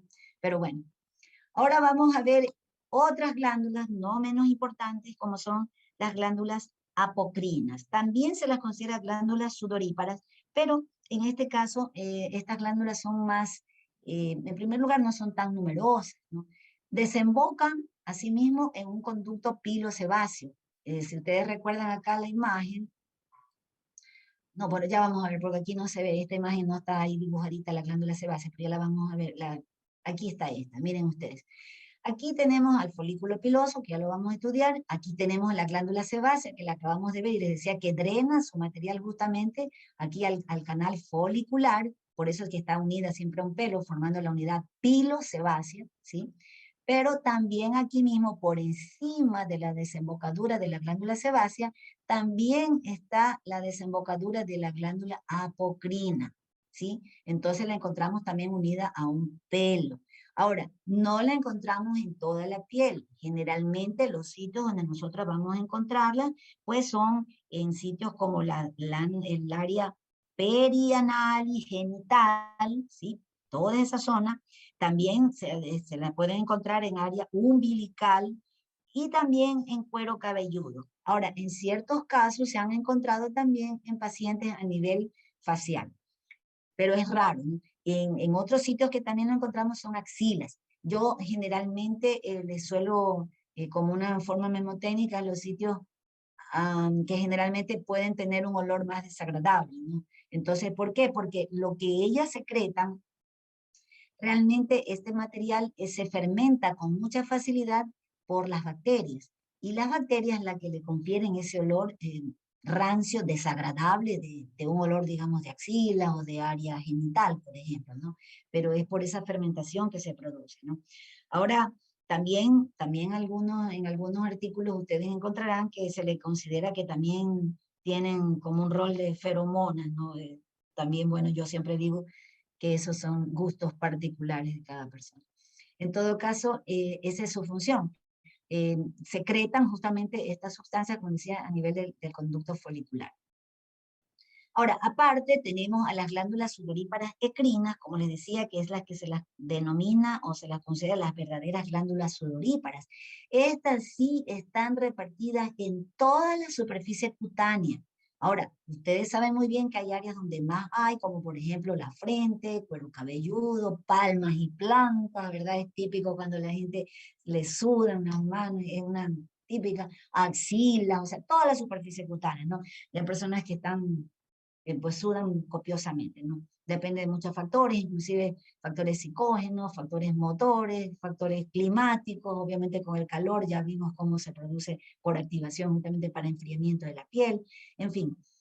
Pues van a producir el sudor, ¿no? Que bueno, la cantidad de sudor que nosotros secretamos pues depende mucho de la persona. Algunos estudios dicen que de 3 litros, otros dicen que pues hasta 12 litros, el cual puede ser grave. Se considera que en estos casos una persona puede llegar a deshidratarse, realmente a poner en peligro su vida. Entonces es muy importante. El sudor, aparte del enfriamiento, pues ya sabíamos que también contribuye a formar ese manto ácido lipídico que también es de protección, ¿no? Formado por líquidos, electrolitos, sodio, potasio, todo lo que ustedes ya saben muy bien. Entonces, esta es la importancia. De hecho, imagínense que hay una patología muy especial que es el Hansen, y entonces en el Hansen hay un signo que se conoce como el signo de la mugre, el signo de la mugre de Castañeda se llama, ¿no? Y realmente es porque se produce porque, bueno, en el Hansen hay una destrucción justamente de los nervios, sobre todo la inervación motora, entonces no se activan ya las glándulas sudoríparas. Y es típico que una persona que tiene esta patología y todavía ni siquiera se han dado cuenta, consulta es porque le llama la atención que tiene una parte de su piel que no suda.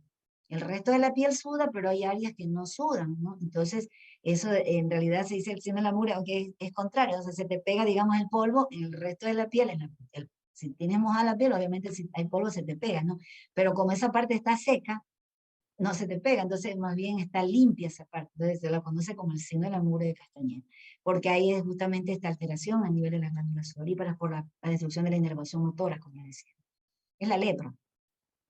Bueno, en todo caso, interesante la función que cumplen estas glandulitas también. Ahora vamos a ver este último, chicos, yo sé que están un poquito cansados, pero ya mismo terminamos.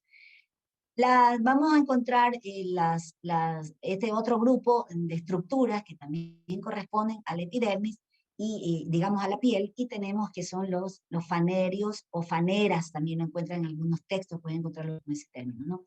Entonces, bien importante, también son estructuras queratinizadas. Esto es fundamental, porque de hecho se forman a partir de invaginación de la epidermis.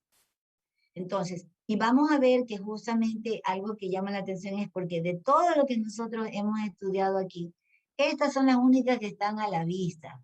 Nosotros no podemos ver una glándula sudorípara, no podemos ver una glándula sebácea, nada que ver. Pero nosotros sí podemos ver los pelos y las uñas, obviamente. Entonces, son estas estructuras que están a la vista, ¿no? Veamos aquí en esta misma diapositiva que estábamos anteriormente analizando.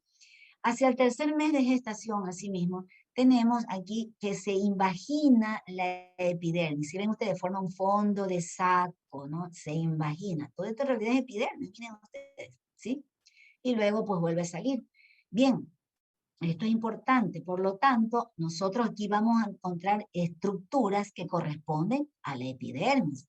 ¿Se acuerdan cuando hablábamos de que hay también sensaciones a nivel del pelo? Yo les decía que tienes la sensación como que te tocan el pelo, y hablábamos de los discos táctiles de las células Merkel, que estaban a este nivel también.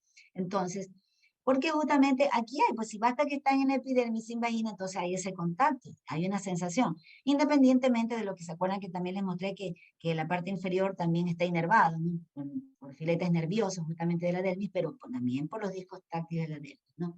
Entonces, aquí vamos a ver que se forman unas estructuras y en la parte inferior aquí vamos a tener a la papila dérmica, y esto es importante que nosotros lo sepamos. ¿Se acuerdan que les dije que en algunos sitios inclusive llega al tejido celular subcutáneo? Pero básicamente está en la dermis. Y esto es importante que nosotros lo sepamos y lo reconozcamos, porque acá es donde está la circulación, acá en la dermis. Entonces, porque esta simplemente es la papila, ya lo vamos a ver acá con un dibujito, a ver. Miren ustedes aquí.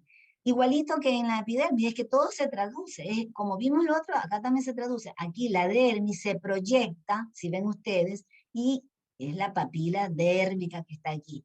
¿Qué hay en la dermis? Aquí hay vasos sanguíneos. Por lo tanto, ¿quién es que te da la nutrición? Los vasos sanguíneos. Entonces, si a ti te ponen una crema por acá, te ponen una mascarilla en el pelo, esto es estructura de queratina que ya no tiene nada. Acá abajo es que tienes que nutrirlo, no acá arriba. Eso te sacan es la plata, nada más. O sea, te ponen una mascarilla, es como que pintas la pared con una pintura que es temporal, pero se va a salir porque no estás cambiando el ladrillo, no estás cambiando el cemento, ¿verdad? Solamente es algo por fuera. Entonces, igualito. Pero acá sí. Ahora bien, también esto estamos hablando que es un conducto folicular, es digamos, un fondo de saco, ¿verdad? Entonces, si tú aplicas con un vehículo adecuado alguna sustancia que sí pueda penetrar a través de este conducto folicular, sí llega a este fondo de saco y puede actuar a nivel de esta papila. Y eso es el ejemplo típico cuando nosotros utilizamos ciertos tratamientos, por ejemplo, el típico que ustedes lo conocen muy bien, sale hasta una publicidad del minoxidil, que es un vasodilatador, ¿verdad? Un antihipertensivo, que ustedes lo conocen muy bien, es tan antiguo, pero que se lo utiliza ya de hecho como en forma oral, no se lo utiliza como antihipertensivo, pero porque más bien se lo utiliza para la alopecia. Entonces, como ustedes están viendo aquí, porque ahí sí va a penetrar, pero ojo, cuando tú te aplicas un producto que va a penetrar, tiene que estar mínimo 12 horas en contacto, de tal manera que tú no te puedes poner ninguna crema, ningún tratamiento, nada que esté 12 horas acá. No te la pones. ¿Cuándo te han dejado algún tratamiento por 12 horas en la peluquería? No, pues, imposible. Pero el minoxidil tú te lo aplicas y sí llega hasta acá por el vehículo apropiado que tiene y produce vasodilatación y justamente mejora esta situación en la papila dérmica, que hay vasoconstricción y es uno de los mecanismos por el cual se produce la alopecia, entre otros, no estamos, eso ya no es motivo de esta clase. Pero en todo caso, ahí sí funciona. Pero tiene que estar 12 horas. Tú le dices, bueno, tiene que aplicarse cada 12 horas estas gotitas o tal vez una vez al día, pero tiene que dejárselo. No es que se le tiene que lavar enseguida, porque ya no se produciría esa absorción. Recuerden que la piel permite absorción, pero también tiene ese efecto de barrera, no se deja, ¿no? No se deja con facilidad que la penetre. Muy bien. Ahora bien, algo que nosotros tenemos que recordar y reconocer es que el pelo, el folículo piloso, tiene etapas de crecimiento. Una etapa de reposo, la de crecimiento se llama el anagen o anágena, como está aquí, una fase de reposo que se llama catágen o catágena y una fase de caída que es telógeno o telógeno. Ya, esto es importante, es como una meseta. Y qué es interesante que nosotros recordemos para que podamos transmitir a nuestros pacientes, decirle, todo pelo se va a caer en un tiempo. Este es diferente de acuerdo al área, las cejas, las pestañas tienen una duración más corta, el cabello, el cuero cabelludo más largo, pero tendrá que caerse. Lo que sucede es que digamos que este grupito de pelos tenemos aquí. El pelo que está aquí está en anagen, aquí vemos que otro está en catágen, o sea, está en reposo, y el vecino está en telógeno. Entonces, así, mientras un pelo está en anagen, el de al lado está en catágen, el otro está en telógeno. Siempre va a haber así. Por lo tanto, es normal, se considera normal que se le caiga a una persona hasta 100 pelos al día. Yo sé que no le vas a decir, vaya, cuéntele los pelos, ¿no? Pero es normal que la persona diga, sí, sí se cae, pero ¿cuándo sí te llama la atención? O sea, porque ustedes se van a topar, y yo les decía inicialmente que en dermatología tenemos muchos pacientes con ansiedad, pacientes psiquiátricos, ¿no? Entonces, te van con la funda de pelos, así van, llevan una funda y todos los pelos que han acumulado. Es que uno tiene que, o sea, realmente interconsulta psiquiatría, pero realmente porque es la forma en que ellos lo llevan, están manifestando su ansiedad. No estoy diciendo que estén locos, sino la ansiedad que les provoca la situación. Entonces necesitan un tratamiento, obviamente, que les dé el especialista en esa área. Entonces, pero si yo les digo, a ver, tu mamá se queja, o la empleada de tu casa, yo qué sé, la persona que barre, que anda dejando muchos pelos. Sí, doctora, mi mamá dice que barre porque acá donde yo estoy ando soltando pelos. O en la almohada, en la ducha, es una cosa que de verdad me peino y ya se cae. Yo tenía una cola de caballo gruesa y ahora tengo 3 mechas. Entonces, bueno, efectivamente, ¿no? Y lo observamos, hacemos determinados exámenes que vamos a ver ya veremos las herramientas que utilizamos los dermatólogos y vemos que efectivamente hay pelos miniaturizados, porque muchos de estos pelos, este pelo que está en anagen, miren ustedes cómo es la secuencia, ¿no? Está en anagen, está en catágen, en telógeno, y luego comienza otra vez el recrecimiento, ¿sí? A partir otra vez de la papila. Esto es lo normal. Pero ¿qué es lo que ocurre, por ejemplo, en una persona que ya tiene alopecia de cualquier tipo, sobre todo la de tipo androgenética, la hormonal? Esto ya no se vuelve a producir, sino que esto se va haciendo más finito, el pelo termina haciéndose como un vellito, ya no sale un folículo piloso terminal, grueso como debe de ser, ¿no? Entonces ya no vamos a ver repoblación y empezamos a ver las áreas baldías. Entonces, debería haber salido nuevamente, aquí se está formando otro, ¿sí ven? Es lo normal, ¿no? Salió, se cayó, pero va a ser reemplazado por uno nuevo, ¿no? Pero no suele ocurrir eso, ¿no? Eso ya, bueno, no es motivo de esta clase, pero se los explico. Aquí vemos cómo en esta fase del pelo, si ven ustedes, aquí está la papila, esta es la papila que yo les estaba diciendo, tiene justamente el conducto folicular, y acá arriba está el tallo. ¿Se acuerdan que les dije hace un rato del músculo erector del pelo, que tiene importancia no solamente porque se nos ponga la piel de gallina, sino que realmente divide en porciones al folículo piloso, ¿no? Una porción inferior, que es el folículo inferior o raíz, que nosotros lo solemos conocer así. Luego una porción media que se conoce como istmo, y ese istmo va desde el músculo erector del pelo hasta la desembocadura de la glándula sebácea. Esa es la porción media, el istmo.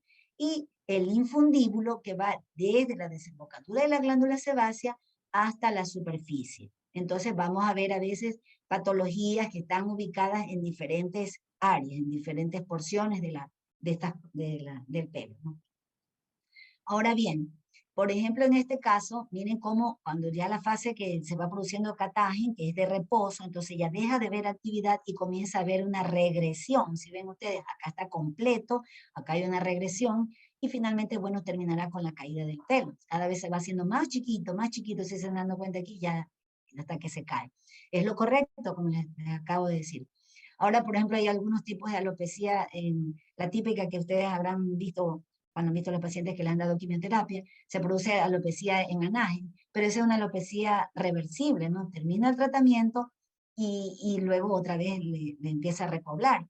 Lo mismo sucede cuando nosotros utilizamos el metotrexato. ¿Se acuerdan el otro día que les hablaba de cómo en los pacientes con psoriasis, justamente como está bien acelerado ese turnover o recambio celular? Entonces, ¿qué viene el metotrexato? ¿Qué hace? Lo empieza a desacelerar y lo vuelve que ya sea lento, o sea, es un antimitótico, ¿no? Pero todas las células que están en mitosis, como esta, por ejemplo, estas estructuras, también pagan, ¿no? Entonces, por eso muchas personas que usan metotrexato también comienzan a observar caída del cabello, porque no se permite la actividad, porque a veces ese es un efecto secundario que suele tener el metotrexato. Pero bien, entonces, a los pacientes, porque a fin de cuentas el metotrexato se utiliza como quimioterapia, pues ustedes saben, ¿no? en ciertos leucemias linfoides, creo que todavía lo utilizan ¿cómo se llaman? Los oncólogos. Desconozco, pero en dermatología y en reumato nosotros todavía lo utilizamos muchísimo. Entonces, esto es lo importante en cuanto a esta fase de anagen, no así con lo que les decía de la alopecia androgenética o en las alopecias autoinmunes, suponiendo a alguien que tiene una alopecia areata, por ejemplo, en un lupus, en la cual simplemente pues, se forman anticuerpos que confunden a la estructura y la consideran un antígeno y la destruyen, ¿no? Eso ya es otra cosa, eso no tiene que ver con la fase propiamente del pelo, puede ser en cualquier etapa. Ahora, si nosotros estudiáramos a este folículo piloso, así desde el punto de vista, pues con microscopía electrónica, y hacemos un corte sagital, bueno, aquí vemos lo que yo les decía, el bulbo, aquí están los vasos, si ven los vasitos, entonces aquí tenemos la papila de la dermis, el bulbo pues su nombre lo dice, porque es la parte más gordita. De repente, si se han arrancado un pelo, se habrán dado cuenta que siempre está esa parte como la parte inferior, que uno lo ve como algo llenito, ¿verdad? Ese justamente estamos viendo es el bulbo piloso, que es la raíz que nosotros le decimos. Aquí está el músculo erector del pelo, la glándula sebácea y como les decía, el infundíbulo. Pero el tallo, este es el tallo piloso o tallo capilar, miren cómo está conformado, tiene algunas estructuras. La parte media es la médula, hay patologías que atacan a diversas o alteraciones a nivel de estas estructuras, ¿no? Bueno, que no es motivo, son muchas de tipo genéticas, por ejemplo, o también a veces por acción de procedimientos de tipo cosméticos que se suelen hacer las personas, ¿no? Digamos que tintes permanentes, alisados, una serie de cosas que la gente acude desde el punto de vista de belleza y a veces acaban dañando la estructura. Pero algo importante es que aquí tenemos la vaina externa. ¿Se acuerdan que yo les decía que la relación con precisamente aquí también encontrábamos ¿cómo se llama? A las células de Merkel, justamente en este nivel, ¿no? Es interesante esto. Y siempre esta cutícula, si han escuchado la cutícula del pelo, se dispone como las tejitas, miren, como de los techos que tienen tejas, ¿no? Así como las tejas de un tejado, dicen los articulistas, ¿no? Entonces, todo lo que usted haga lo hace por acá afuera. Todos los tratamientos cosméticos es por fuera. No estamos cambiando nada de esto, ¿no? Y bueno, ahora vamos a ver la última, pero también no menos importante, que viene a ser el aparato unguial. De hecho, ahora se le denomina así justamente aparato unguial porque no solamente se considera a la uña como tal, sino también a todo lo que la rodea, todas las estructuras que la rodean, ¿no? Algo importante aquí, miren, constituyen órganos de protección. Y claro que sí, porque protegen justamente a la porción distal de la falange, ¿verdad?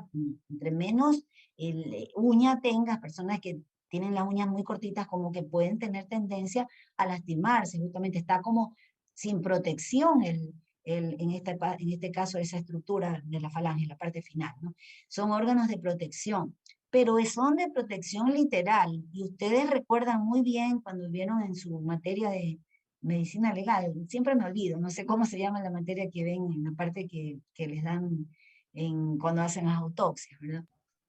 ¿Se Forense. acuerdan que a veces su profesor les explica que se ven debajo de las uñas, si es que la víctima se pudo defender, se encuentran rastros de ADN, si la violaron, si la asesinaron y la encuentran ahí, se defendió, dicen, ¿no? Entonces, es porque son verdaderamente de protección, o sea, puedes arañar, puedes agarrarte de algo, son verdaderamente de protección, que son más evidente a nivel de los animales, pero nosotros también la podemos utilizar desde ese punto de vista. O sea, no solamente de protección como tal al aparato, a la falange, sino de protección para tu vida, ¿no?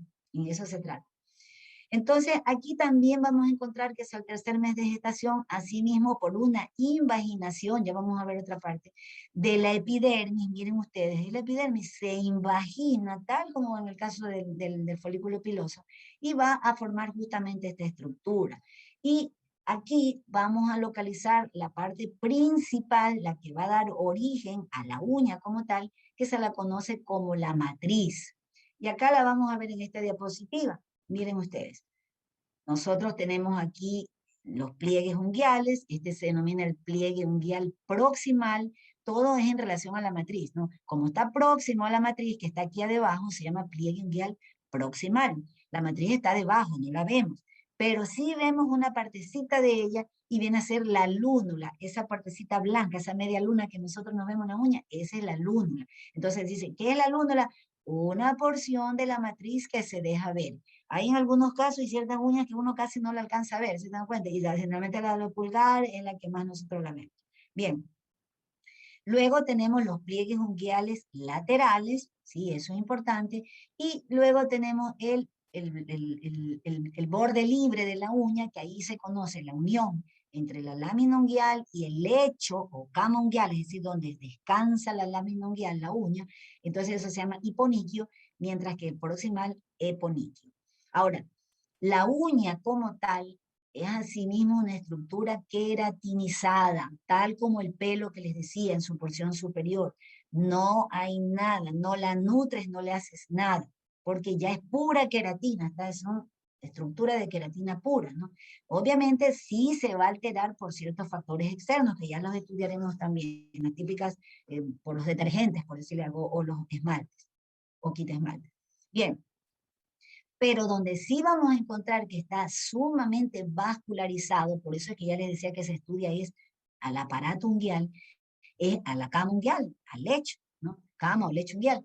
Allí sí encontramos muchos vasos sanguíneos, muchos filetes nerviosos, y yo sé, ustedes, espero que no les haya pasado, pero tal vez se hayan dado un golpecito en el dedo y de verdad que duele, de verdad, si te das con la puerta, ¿no? Entonces te queda un hematoma porque hay cantidad de vasos sanguíneos allí y también el dolor que da, ¿no? Y de hecho hay tumores, que ya estudiaremos después, pero tumores en relación a dolor que se encuentran a este nivel, como uno de ellos se llama el tumor glómico o glomus.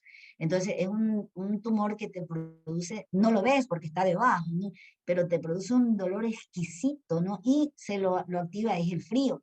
O sea, el paciente dice, bueno, cuando abro el congelador, voy a sacar algo del congelador, me da un dolor terrible, doctora, pero no veo nada, no tiene nada allí. Pero es porque es ese glomus que justamente se produjo a ese nivel, ¿no? Y lo activa el frío.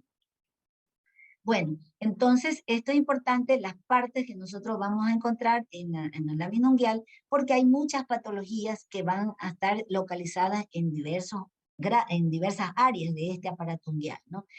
Todo lo que ustedes lesionen a la matriz va a dejar una alteración permanente de la uña. Y esto es importante porque de repente le llegará a un paciente que tiene ahí una verruga o tiene un pequeño tumor y ustedes por más rápida, ya ven, te lo cauterizo hasta el fondo, llegan hasta la matriz. Sí, a lo mejor le sacan la verruga, pero después de un tiempo, cuando ya la uña empieza a crecer, esta partecita ya no va a crecer, o sea, en esa porción. le va a quedar un daño permanente. Y hay que tener presente, puede ser una chica, yo qué sé. Todo lo que nosotros hagamos tratamientos también tenemos que verlo, al menos en dermatología, si podemos mantener la parte cosmética. Habrá momentos en que no, pero si podemos mantener la parte cosmética, pues ideal, ¿no? Ya estudiaremos todo eso. Pero bien, entonces esto es importante, ¿no? Habrán micosis, hay tipos de hongos que afectan la matriz, que son más difíciles de resolver, pero cuando el hongo está distal, más fácil de resolver. Si está sobre la lámina unguial, también más fácil que si está más profundo, o sea, así se dan cuenta, ¿no? Entonces, eso es importante saber las diversas porciones que tiene la uña. Chicos, bueno, hasta aquí nos quedamos. La próxima semana vamos a continuar. Dígame pues si a alguien le queda alguna duda. Bueno, ya Samantha también se sacó la suya. Doctora, Bueno, sí, ¿quién es? buenas tardes. Sí, soy Vanessa Arias. No te veo, déjame ver. Pero Aló. prende tu cámara, no te veo, Vanessa. A ver. Está prendida, doctora. Ah, ahí, acá arriba Está estás, pero prendida. sí, ya te vi, pero como que tienes la cámara mal enfocada y te veo el mentón. Vanessa, Ah, ya. ya, Sí, dime, ¿en qué doctora, te puedo? disculpe, una duda. Es que ayer tuve una emergencia familiar y no fue como que me percaté mucho de la hora en la que había que darse el foro, entonces no pude responder el foro que era hasta Ya, ayer. escúchame un No sé si momentito. Ya, podría... no. Allí sí, perdóneme, pero voy a ser estricta. ¿Por qué razón? Hace un rato incluso expliqué precisamente esa situación de que ahora el foro, antes, hasta el ciclo anterior, yo lo ponía en la hora, o sea, yo terminaba la clase, mientras yo salía, ya les tenía puesto el foro y ustedes en esa hora tenían que contestarlo. De tal manera que había muchos chicos que se les caía el internet, y no alcanzaban, ¿no? Entonces, y como les digo, hasta que me sucedió a mí también, y yo dije, no, sí pasa, sí es verdad que sucede, ¿no? Entonces, por eso yo dije, no, los foros les voy a dar un tiempo, que es largo, son días, ¿ya? Entonces, si yo dejo el foro para la última hora del último día, corro el riesgo que les pase como lo que me pasó a mí, que se me fue ayer, les acabo de contar, al internet desde las 12 del día y volvió a las 7:30 de la noche. Eso era algo que ya yo no podía hacer nada. Pero en cambio, Vanessa, tú sí podías contestar tu foro, pues muchos días. Sí, doctora, Entonces, disculpe. Sí, yo lo sé, pero es que en este caso no se trata de disculpa, porque no me está afectando a mí. En este caso no me afecta a mí, sino que es importante que nosotros sí tengamos un poquito más de responsabilidad, nada más. O sea, por eso ya ahorita ya realmente ya es lo máximo que yo dije, no, yo tengo que ponerme en el lugar de ellos, yo los comprendo, yo sé, yo entiendo. No me puedo olvidar que también fui joven y estas cuestiones de la tecnología, pero no se te puede ir a la internet 5 días. Entonces no hay excusa. Por lo tanto, esa parte no voy a poder yo realmente ayudar en eso, ¿no? Realmente es una situación que ya sí se sale de lo que yo estoy tratando de imponer una norma, ¿no? Porque si comenzamos con eso, entonces todo el mundo tendría la misma posibilidad y todo el mundo tendría una disculpa, ¿no? Entonces, no lo tomen a mal, no es nada personal, creo que no hay que confundir la situación, ¿no? La actividad docente, ustedes como estudiantes, yo cumplo mi rol, ustedes cumplen el suyo. Como les dije el otro día, el respeto entre nosotros tiene que ser total. Yo los respeto a ustedes muchísimo y ustedes me deben a mí lo mismo. O sea, es lo mismo. De hecho, seremos colegas y para mí eso es muy importante. Seremos colegas. Mañana pasado la doctora Michelle Méndez, la doctora Alexandra Verónica, bueno, todos, la doctora Vanessa Arias, o sea, seremos colegas. Pero siempre tiene que haber por una medida, de lo contrario no tendría sentido. Todavía esto tienen que ganar, van a haber muchos foros, hay muchas tareas, hay muchas cosas que van ganando el puntaje, ¿no? Pero hay que poner disciplina. Si no, pregúntenle a mis hijos. gracias, doctora. Chicos, ha sido un gusto. Doctora, Doctora, disculpe que la interrumpa. ¿quién es? Me llamo Leslie Zamora. Yo no sé si recuerda la clase pasada, yo le dije que a mí me estaban matriculando recién. Y a mí recién el día de hoy la universidad me generó matrícula. Entonces, cuando ya me habilitaron el Moodle, ya ese foro se había cerrado. Pero es que esa no es tu culpa, pues. Si tú no tienes, si tú recién tienes habilitación, esa ya no es tu culpa. Tú tienes que tener, tú ten registro y todo de eso. O sea, tu caso es diferente. O sea, en tu caso yo no te puedo sumar esa situación. De hecho, tú no tenías ni, no podías ni subir una tarea. O sea, si tú tienes, No, no podía, recién hoy día me habilitaron. tienes o sea, el documento, en ese tal hora, todo, como yo digo siempre, guarden documento, guarden todo, a todos ustedes un documento, lo que no está firmado, lo que no está en papel, no está por escrito, no es válido. Entonces usted tiene eso, usted no tiene ningún problema. Y me consta que la vez pasada entraste, ¿no? Pero entraste como oyente, ¿no? Pero en todo caso, en tu caso no es, pues, no, tú eso sí, tienes que enviarme el, el documento apropiado, ¿no? Para el momento que sea de las sumatorias, ¿no? Como digo, todavía tienen muchísimo tiempo, ¿no? No se preocupen, pero no se despreocupen, ¿no? Entonces, por favor, déjenme Doctora, poder de subir esto. disculpe, yo tenía una pregunta referente a la clase. Ah, muy bien, ¿quién es? A ver, ¿dónde está? Villavicencio, sí, en la diapositiva 32. ¿En dónde? Aquí, en la 32. Muy bien. Me ve ahí. No te veo, pero déjame verte a ti, no te... ¿Dónde estás? Ya le reacciono, a ver. Yo necesito conocerlo. ¿Ve? No, ¿dónde estás? A ver. A ver, déjeme ver si levanto la mano y creo que sí le aparezco. ¿Ahí le aparecí?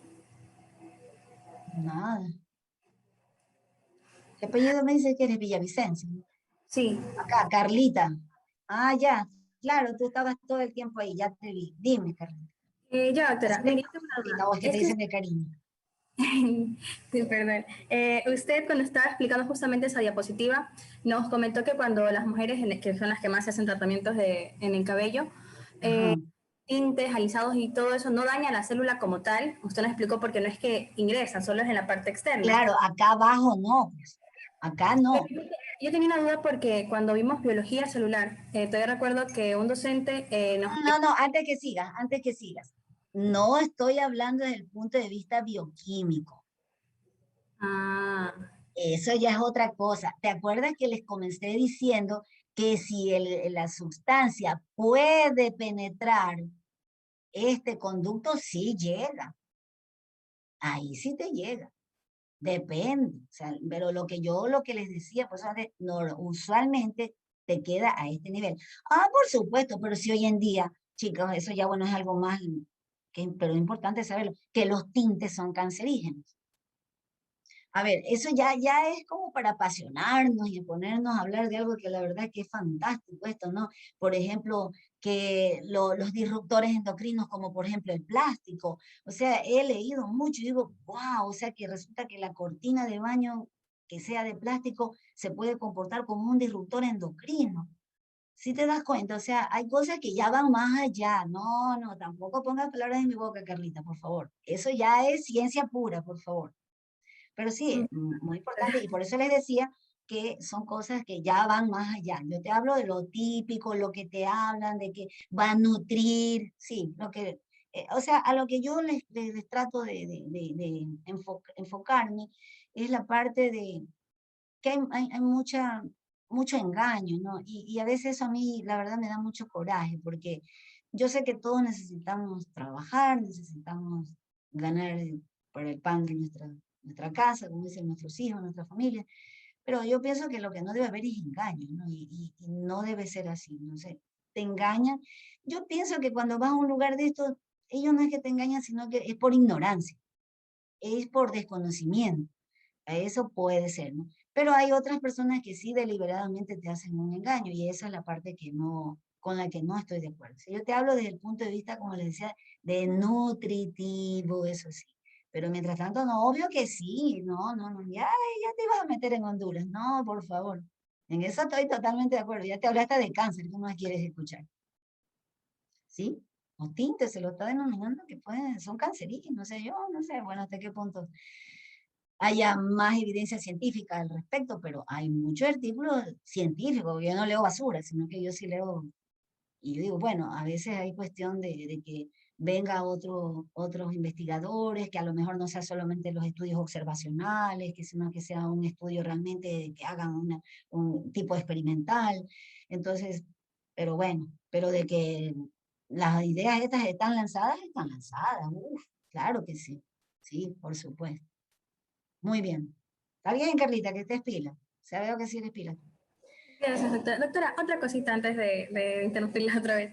Era referente a lo de, o sea, le quería como que pedir un favor, no sé, o una sugerencia, no sé.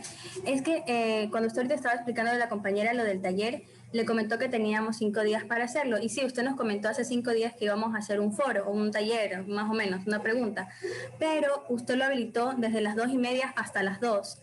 Entonces era como... Ese no es el foro, esa es la pregunta de 2:30 hasta las 2. No, no, ¿qué? Estás No, mal. es que no, doctora, es que al inicio, cuando un compañero le dijo, se refería a eso, justamente a la pregunta de 2:30 a 2. No, Y eso habrá sido por un error. La pregunta de 2:30 a 3. ¿Cómo puedes comenzar de 2:30 y vas a retroceder? No, de 2:30 hasta las 3. Y de hecho se las pongo hasta las 14:55. ¿Por qué razón? Para que la persona pueda, bueno, ya terminaron la pregunta y yo sé, es tan sencilla que a lo mejor la pregunta la terminan rapidito y otra vez se van a la cocina, yo no sé qué estarán haciendo, dónde estarán en el mall y desde ahí se conectan desde su celular. Pero yo les doy chance es para que no ocurra lo que igual ocurrió hoy día. Supuestamente era para que ya a las 3 que comenzamos no estén y entra, porque eso interrumpe. Eso es como cuando estamos en presencial y alguien va a sonar la puerta, entonces te interrumpe. Es lo mismo, créanme que es lo mismo. Entonces, pero no puede que comience a las 2:30 y va a terminar a las 2, a las 3, pero terminó 2:55 porque es el tiempo para que ya usted, porque es la pregunta que la contestan en 1 minuto, totalmente, pero digamos que se les da, siempre hay un tiempo, pues en el examen hay gente que lo contesta en 5 minutos, pero igual el tiempo reglamentario dice 1 hora, ¿no? De eso se trata. Ya, pues Carlita, no me vengas con esas cosas. Bueno, chicos, ahora sí, por favor, que ya me duele mi pobre garganta. Doctora, yo le quería hacer una pregunta. Vaya, pues, a ver, está muy bien. Sobre De la eso sí clase. estamos de acuerdo. Sobre la ¿Dónde clase. estás? ¿Y ahora cuál es? ¿Cuál es? Arribas Plata, Elvis, Arribas Plata. ¿Dónde estás? Vamos a ver. Elvis, aquí ya te vi. A ver, dime, Elvis. Doctora, nos habló sobre la alopecia. Yo quería preguntarle en el caso de... No, a ver. Algo importante. Las preguntas que se hagan no son todavía clínicas. Yo les meto ciertas cositas, les voy informando porque como para irles haciendo algo de que tengan un interés de que se ven ciertas enfermedades en dermatología, ¿no? Pero no estamos viendo todavía patologías, solamente se las pongo como en el contexto de algo. Todavía no damos ningún tratamiento, ¿sí? Y por si acaso, tampoco a nadie durante el tiempo que ustedes sean mis estudiantes, nadie yo le atiendo en una consulta, ni a un familiar, ni me recomienden a nadie, no. Si alguien quiere una recomendación, más bien yo le recomiendo a un dermatólogo. Te recomiendo un doctor, una doctora tal que conozco. Sí, cuando el día que ustedes terminen, el último día ya ustedes aprobaron, ya no son mis alumnos, encantada de la vida y yo en lo que yo les pueda servir y si está a mi alcance, obviamente, y pueda, con gusto, pero no, nadie nunca aceptó eso porque se presta a tergiversaciones y yo no me gusta nada de eso. Pero en cuanto a patología, no estamos hablando de alopecia, solamente les estoy diciendo, si vamos a hablar de alopecia, o sea, ya eso es quedarnos en una patología que ni siquiera les compete, ¿no? Yo les decía como en términos generales lo que les consultan, les puede decir se me cae el pelo. De hecho, si ustedes leen el sílabo, ¿qué es lo que les está diciendo? Que ustedes tienen que ver en las patologías más frecuentes, las que ustedes tienen que diagnosticar y a partir de eso ustedes derivar a un especialista, mientras ustedes sean médicos rurales. Bueno, luego de eso ustedes escogerán la especialidad que ustedes, con la cual realmente pues se hayan conectado mejor y les guste. y en todo caso eso ya es independiente. No, no se trata de sacar un especialista aquí nada. Y eso es otra, créeme, la alopecia es un libro aparte. Sí, Elvis, o sea, alguna pregunta al respecto de esto está bien, pero no ya como término de patología. Ah, bueno, doctor. Entonces, ya para la Así próxima. que llamen, sí, llamen y me empieza, y qué será bueno para la de acá, y que no es lo mismo porque todavía no tienen el conocimiento. Entonces no es decir, ponte esto de acá, pero no, porque no tiene sentido, no tiene lógica. Primero tienen que ustedes estar completamente desarrollados. Doctora, yo Todavía, tengo una última pregunta. Era a con ver, ahora respecto sí, a las ¿quién fases es? del... ¿Quién es? Samantha. A las fases del crecimiento del cabello, ¿cuánto dura entre fase y fase? Es que depende. Por ejemplo, la fase de anagen es bien larga. Esa fase de anagen, por aquí la tenemos, miren, por aquí te voy a poner, mira, por ejemplo, en el caso del pelo, podemos tener que el anagen te puede durar hasta 7 años. Y de hecho, la que se considera que es la que más larga duración es la de la región occipital. Hay áreas donde te dura más. De hecho, ustedes han visto que es el área donante, ¿no? Cuando ustedes han visto cuando le hacen esos trasplantes capilares, los que hacen trasplantes, pues sacan del área justamente la región occipital, por algunos factores, ¿no? Pero es porque se sabe que también los receptores hormonales son diversos, no son iguales en toda la superficie del cuero cabelludo, ¿no? Bueno, pero en todo caso, de 3 a 7 años, por la fase de anagen, yo creo que estas se las pasé muy rápido, posiblemente por eso la pasé a la siguiente y no me di cuenta. La de catagen es más corta, miren ustedes, y la de telogen es de 3 a 6 meses, es larguita. Esto es importante, bueno, en cuanto a lo que yo les decía, por ejemplo, el anagen, que se le puede caer a alguien el pelo en alguien que está en quimioterapia, sí, pero por ejemplo el telogen, que te debe caer normalmente, pero también se usa muchísima alopecia en telogen después de procesos como el mismo COVID, ustedes habrán visto, mucha gente se le ha caído el pelo post-COVID, o sea, algo en la cual se genera un proceso de inflamación y de reparación interna, en la cual ciertos órganos como el pelo, las uñas, digamos que no son vitales, y por lo tanto, una persona puede vivir sin pelo, puede vivir sin uñas, no son vitales. Y por lo tanto, el organismo utiliza toda su energía, su parte bioquímica, para reparar los órganos que quedaron pues lastimados, ¿no? Por el proceso, ¿no? Sea, por ejemplo, posparto, sea por una cirugía, algún proceso, por ejemplo, de los de tipo anemia ferropénica. Entonces, se mantiene este telógeno. Pero también suele ocurrir lo mismo en las alopecias androgenéticas, ¿no? Pero bueno, pero miren ustedes que esto es lo normal. El anagen es el más largo, el catagen es corto y el telogen es también largo. Pero siempre más o menos, pero varía, ¿no? En las pestañas es un poco más corta y en lo mismo que, por ejemplo, en las cejas, pero lo básico, donde más se lo tiene muy bien estructurado y el conocimiento y donde tiene mucha importancia es a este nivel, ¿no? Pero las pestañas, por ejemplo, también se caen. ¿Se han visto ustedes de repente le aparece una pestaña que les molesta que se le metió en el ojo? ¿Ya? ¿Qué pasó? ¿Se fue?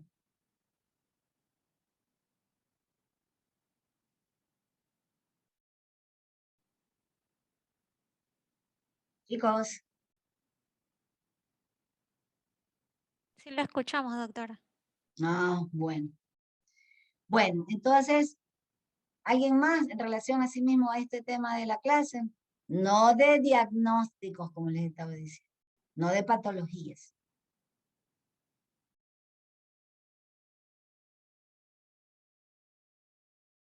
Bueno, si es así, entonces voy a proceder a grabar y luego subirles el video.